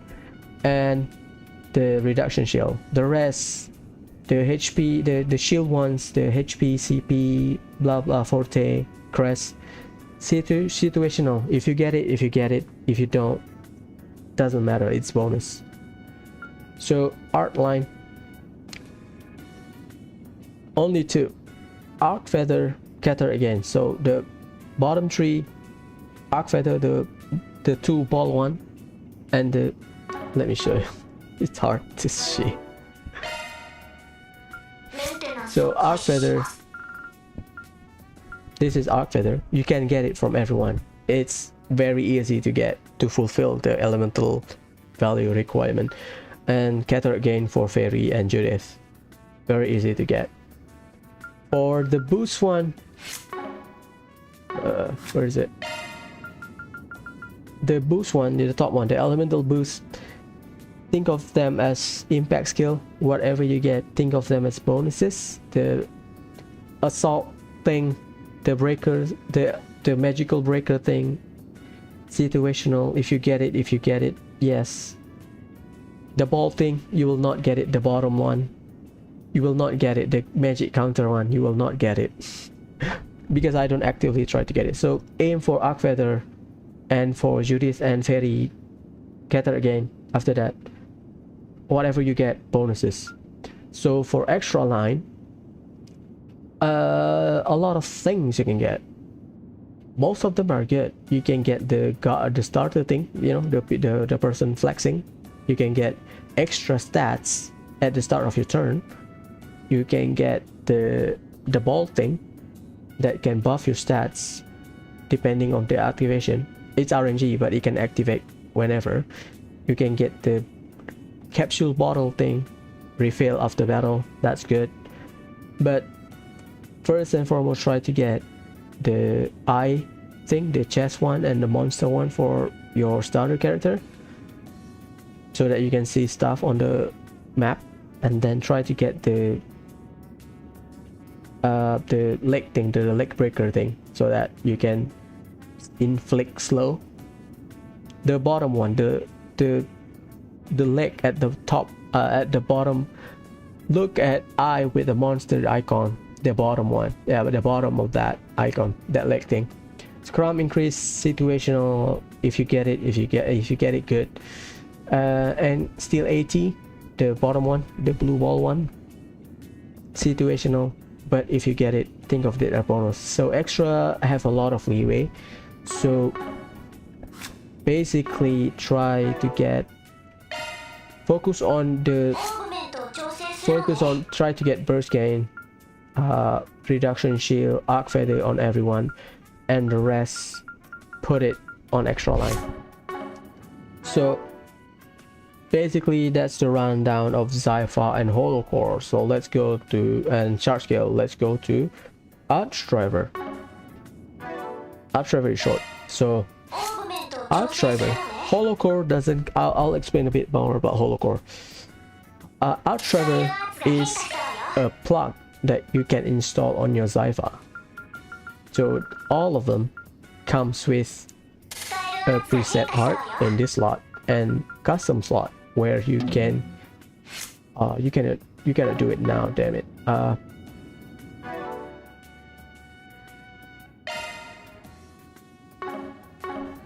I think this is a bad place to show. Where is it?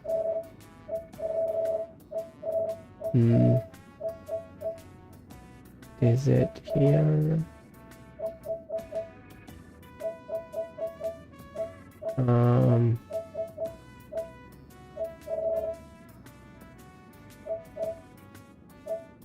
Give me a sec.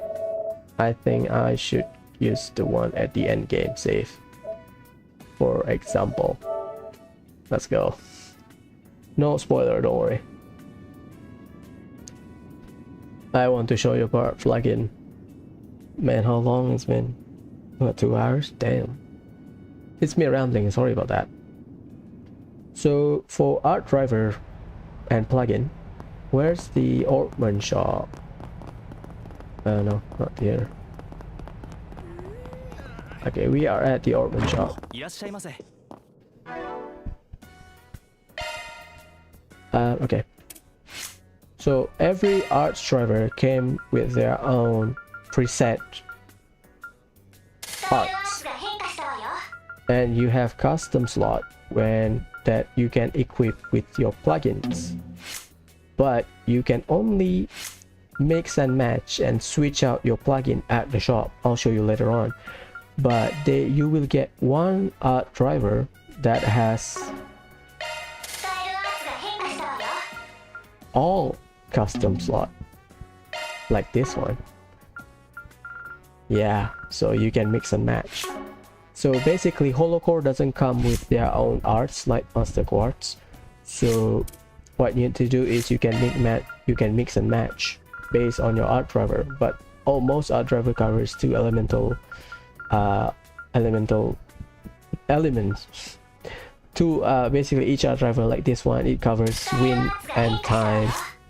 This one cover earth, and this is more end game for the early one, water and space. Some cover 4 elements, some cover 5, depending on the art driver. So you can switch out your plugin. You go to custom at your Ortman shop. You can pick your art driver and you can switch out these plugins. So plugin is just, you know, individual arts that you can equip to your art driver. So let's say we can see from the icon DC, that means damage dealing art, and you have speed, which means boost art.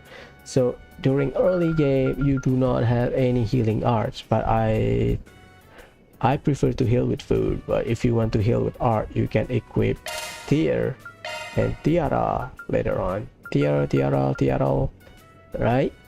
So that's basically it. Tiara, that's basically it. So you can mix and match, or if you want to equip Obsidian Ray, this one you can delay infinitely. If you want to equip something that gives you insight, this one, this buff your magic attack, this buff your crit. So you can mix and match. So or you can mix and match elemental skills. So this one has wind and time, so you need what? Fire for one specific boss, so you can equip fire. And this is fire, that one is water. My bad. Let's say you want to equip fire and time, so you can equip fire and time. So mix and match, you know. That's basically how art driver and art plugin works. The only, I guess, complaint about the system is that you need to switch them at the golden/yellow battle ornament at the end of the dungeon, or you have to go to the shop. And whenever Cattle is in your party, but Cattle is not in my party at the moment, so I cannot switch them willy-nilly. But when Cattle is in your team, active party member, not this one, he's not available right now, he can switch it. Yep. Oh yeah, you can. So when after Cattle join you, whenever he's active or not, you can switch it. My bad. Okay. So whenever Cattle is around, or after Cattle join, you can willy-nilly change it. You don't have to go to the shop. But before that, before Cattle join in chapter 4, you have to do it the long way at the battle ornament or the shop. So that's how art driver and plugins work. And then let's final stuff. Let's talk about chain hits and holocore. Let's go.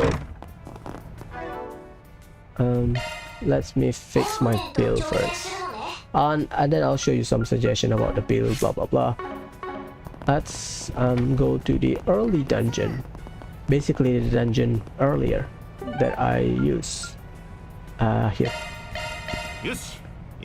I want to show about holocore, how it works, and how boost system works, blah blah blah.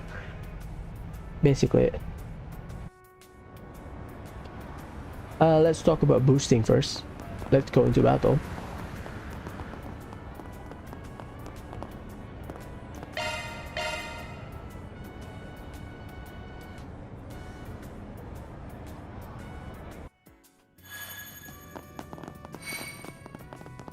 So, okay, I think I should show you the breakdown of holocore. Give me a sec.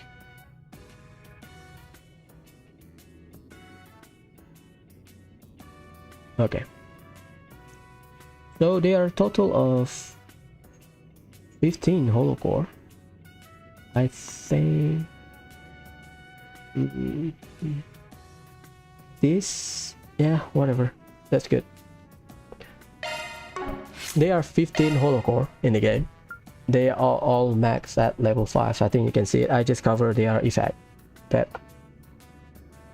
I just covered their effect. So yep, yeah, that's good. I'll show you. Okay, so there are 15 hollow core, and you can get extra hollow core mare once initial hollow core when you reach level 3 on your LGC alignment. Give me a sec. So you can unlock mare alternate hollow core, mare law, mare gray, mare chaos when you hit level 3 on each LGC alignment in your LGC alignment. So if you hit law level 3, you will unlock mare skin, or alternate hollow core mare law. If you hit gray 3, you get gray mare.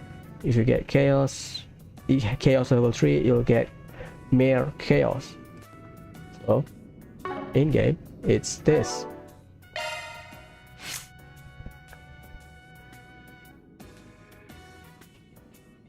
So we have mare initial. This is mare standard. So let's go rundown of the effect of mare. So let me zoom out so that we can see it clearly. I think this one is better. Maybe give me a sec. Yeah, this one's better. Okay, from top to bottom, this is mare standard. No, this is mare standard. Okay. It gives you magic attack, art and craft 110 at level 5. You get extra EP. You get, from top to bottom, you get strength increase 20%, defend 25%, defend art defend 25%, speed 20%. You get the second row. I am referring to Japanese. So second row, you will get physical dodge and crit rate 30%. It increases your physical damage and magical damage by 25%, and you get HP and EP recovery each turn. So that's mare standard. And then we have the mare law. Mare law attack, magic attack, EP. This is mare law. I don't think there's a good way to show it.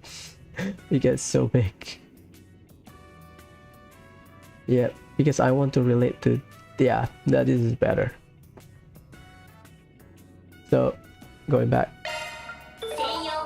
this is mare standard.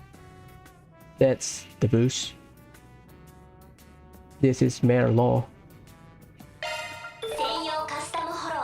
Mare law, HP, EP regen, CP gain, defend art defense 60%, strength art 20%, speed 20%, movement plus 3, physical damage, magical damage 24%. Very, very defensive. And then we go to mare gray. We have evasion, physical dodge 70%, strength art 20%, defend art defend 25%, speed 30%, movement 7, physical magical damage 25%. Good for dodging, but dodging is garbage in this game. Well, not garbage, it's just that every time you dodge you have 50% chance of countering. So building a dodge tank like Fee, not as good. When early days of the game after release, people speculated that Fairy might be the new Fee, but because they changed how dodging and counter rate work, you can technically dodge every attack, yes, but it's not worth it in terms of the cheap damage you can get. because you either counter or you're not, so most people just ignore it. It's not as good as in Coastal game. Okay, then the best form of Mare Quartz. Mare Chaos. Increase magic attack, increase crit rate by 50%. The parameter is just what the buff and the magical buff and base EP. Most of them are same. I just focus on the S boost effects. So for Mare Law, that's basically it. You can refer it from Kiseki wiki. I'm just trying to cross translating it. So you got crit rate 50%, strength art 45%, defend art defend 25%, speed 20%, movement +3, physical magical attack 25%. This is the most offensive Mare. So we got 3 variations of Mare. Bulk standard, balanced throughout, very defensive Mare Law, Mare Gray, very I guess mobile, and Mare Chaos, very offensive. That's Mare. This is NES initial master not master core, holo core. That's the S boost effect. Craft or HP recovery amount. They basically buff the amount you heal with craft or art, and then increase your art and art strength, art defend 23%, and then increase your art AoE by 1. This is Vine Fairy initial master quartz, not master quartz, sorry, holo core. Stats increase standard, increase movement and physical damage, but Fairy is a caster in my eye, so I just don't use it. That's Salos.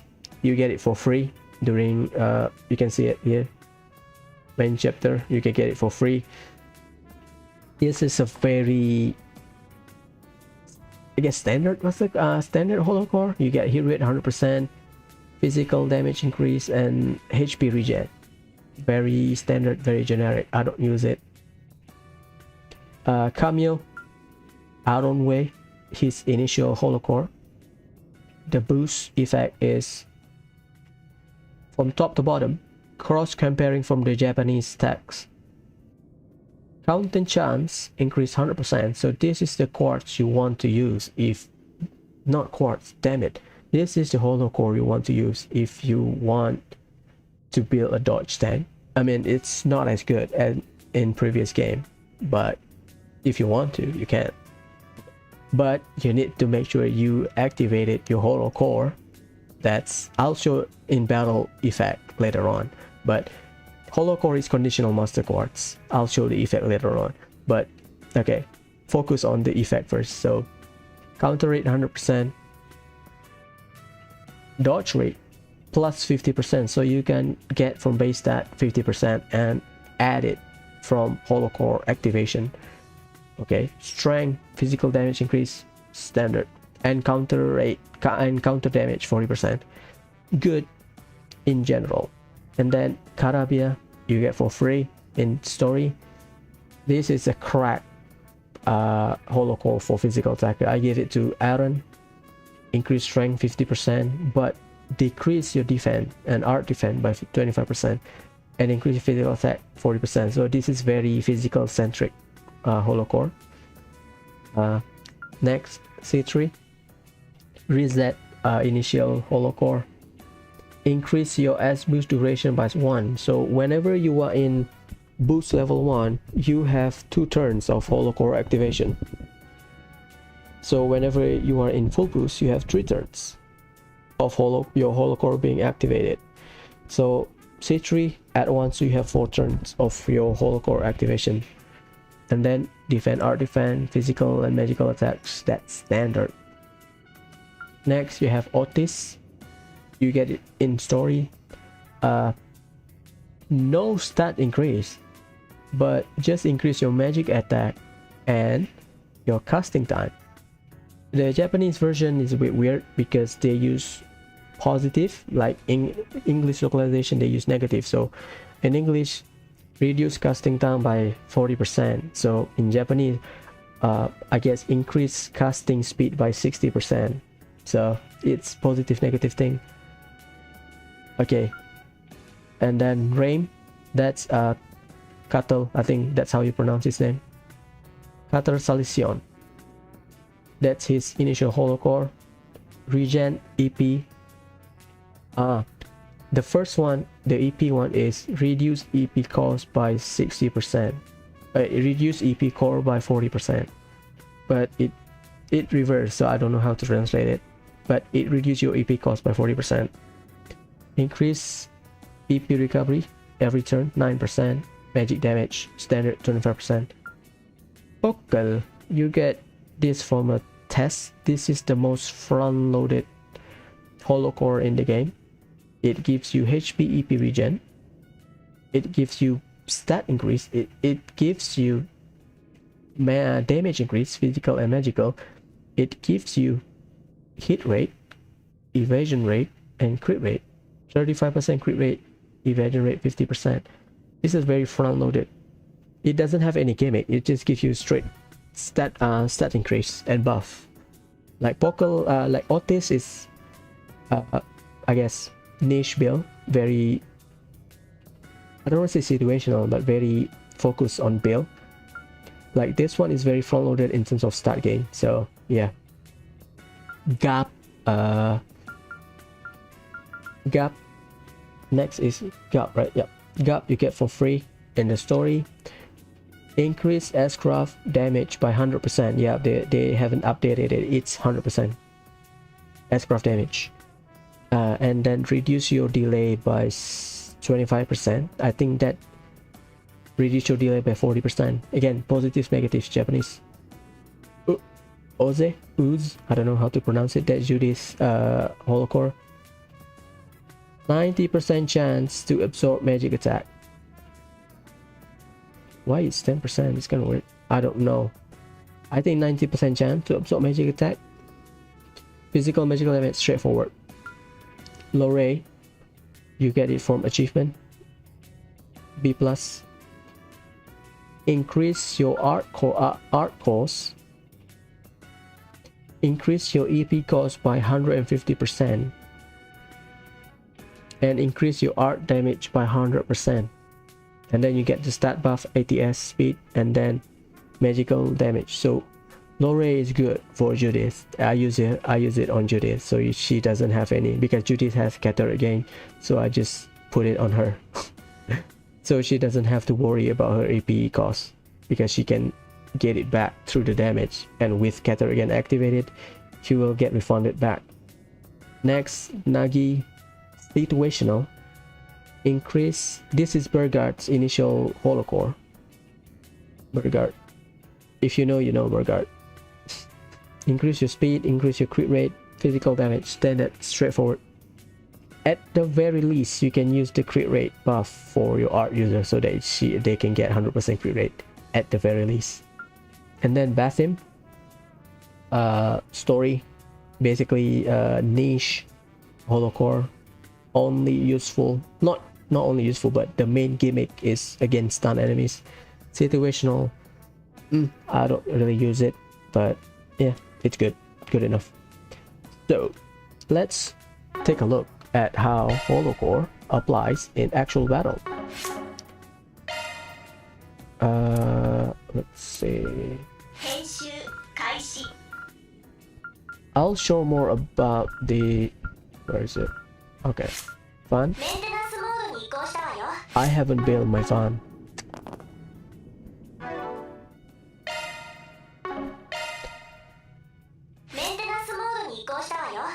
Let's win, right?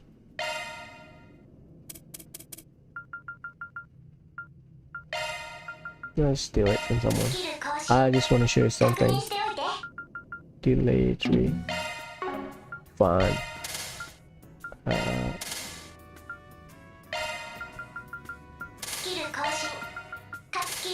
Ta-da! Everyone can get Van and Aaron. Those with the lowest slot in the drive line, they can get Arc Feather on their slot. So if you want to spam arts non-stop, even with your physical attacker, you can. スキル更新 speed, I think I put casting. 発射 Yeah, we スキル good. が更新されたわ Wait, let's just overview of the sharp skill we have. First, this is the sharp skill we have in our weapon line. Impact, Lancer. This is the resistant thing, this is damage reduction, and the revenge arrow in your art X boost, so this is wind and this is mirage. This is ATS decrease. This is voice breaker. This is arc feather. This is the one that the buff you get at the start of your turn. This is for enemies. This is the ones that inflict slow. So let's go how sharp skill works. アーツが優勝だ敵よ So I'm about to finish this like the final. No, wait. Okay, I show you how boosting この works, 調子 right? でいきましょう So we have 3 full boosts. We have seen the activation rate for our short skill at the bottom of the screen. So short skill. Look at the stats. Basically my attack and my arts, my art defense, speed. Look at the bonuses I get from my holocore. So think of holocore as a very conditional master quartz. In master quartz you get the bonuses straight away or you need to fulfill certain condition. Like Chevalier, Morgan, Magius, you need to be at low HP to get their bonuses. For Bridget, you need to kill enemies to get the CP gain, blah blah blah.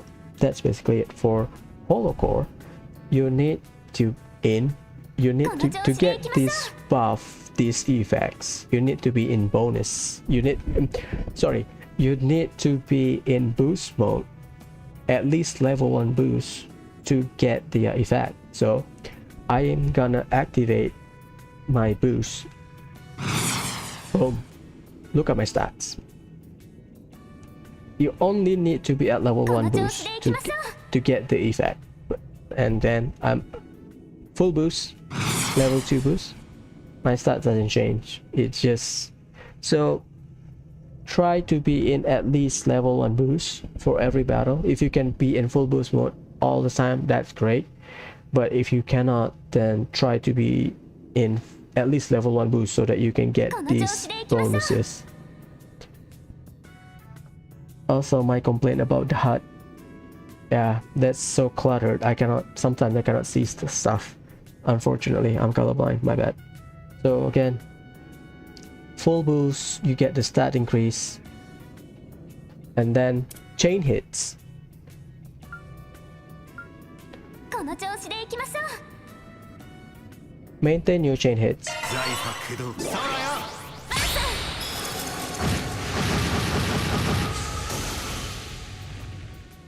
It got broken. Damn it. So that's basically how holocore works. Again, some holocore are good. You get stats increase and you get extra effect. Some holocore, I think Otis is the main example. You get the damage bonuses, but you don't get the stats increase.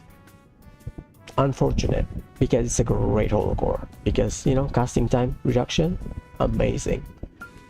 Some of them very situational. This one, stun enemies, gap, S-craft, not as good. At the very most, you can spam S-craft twice. After that, the character is basically, you know, late, because you can use them later because, you know, S-craft, highest delay, blah blah blah. Some of the holocore are great. Some of them are very situational. It's more mix and match. The best holocore from top to bottom, Mare Chaos. Aim, very good for healer. Cameo, not as good. Cameo might be good for dodge tank. Karabia, great for physical attacker. I think Aaron is the Gaius, the Randy, the Agate in this game. He has that consume your HP and increase your attack, but he doesn't get the CP return because how CP gain works in this game. But Aaron is that character in this game. C3, very defensive. I don't use it. I rarely use it. This is this is before my final build, because at this point in the game I'm still farming Xipha, so I don't have most of the quartz I need. Art is amazing. I give it to Fairy. Rain, I give it to Reset, because it has EP gain. EP, yeah, EP gain for every turn. Pockle, very front loaded in terms of the stats. All around they're very good holocore. Got very situational. Oze, Ooze, whatever you want to call it. This is Judy's holocore. Not good. I drop it. I gave her low ray. Amazing. Increase EP cost, increase damage by 100%. With Scatter again, you don't have to worry about her EP. Nagi, situational.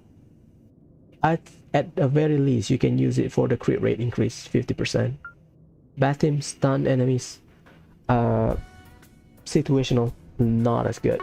So I think that's everything about the combat system. Also about the equipment, we have this secondary module. This is your main weapon. This is your secondary module. You have like some kind of stats that you can increase. Just pick the higher number. That's it. I think that's basically how things work in this game. Most of them. Tactics. How you can give direction to your party member during what was it? Wait. Yep. During action mode, you want them to be spread, you want them to focus on one enemy, or you want them to stay in distance and defend themselves. Just focus on them, because most of the time you're gonna aim to stun the enemies if you can, and then deploy your shard, play in turn-based mode. Other than that, Shielder, Aeneas, this one, wait, what? Aeneas, this, Reset, this, Cuttle, this, your shield. In terms of build, I have a playthrough. Well, I'm just playing alone, I guess. Nobody's gonna watch this video. Nobody's gonna watch my playthrough. It's fine. I'm just here to chat shit so that I can keep speaking in English. I'm not a native English speaker, so I'm just trying to get myself used to speak English. So I put my build there. If you want to watch it, I don't care. Nobody's gonna watch this anyway. But this is, I'm not, I said earlier I want to show my build, but I don't want to spoil the final dungeon for people that haven't played the game. So just look at my New Game Plus playthrough if you want to see my build, blah blah blah, whatever. So if you are actually watching this shit, then thanks for watching, I guess. So any misinformation, things that I miss about the game, comment down below, contact me through Discord, blah blah blah, just in case. Again, everything that I know about the game just from eyeball testing and Google translating. So apologies. Also apologies for taking so long. Basically the testing kind of weird, so very half-assed, so sorry about that. So thank you for watching, I guess, for people that do watch this video. Kind of weird, but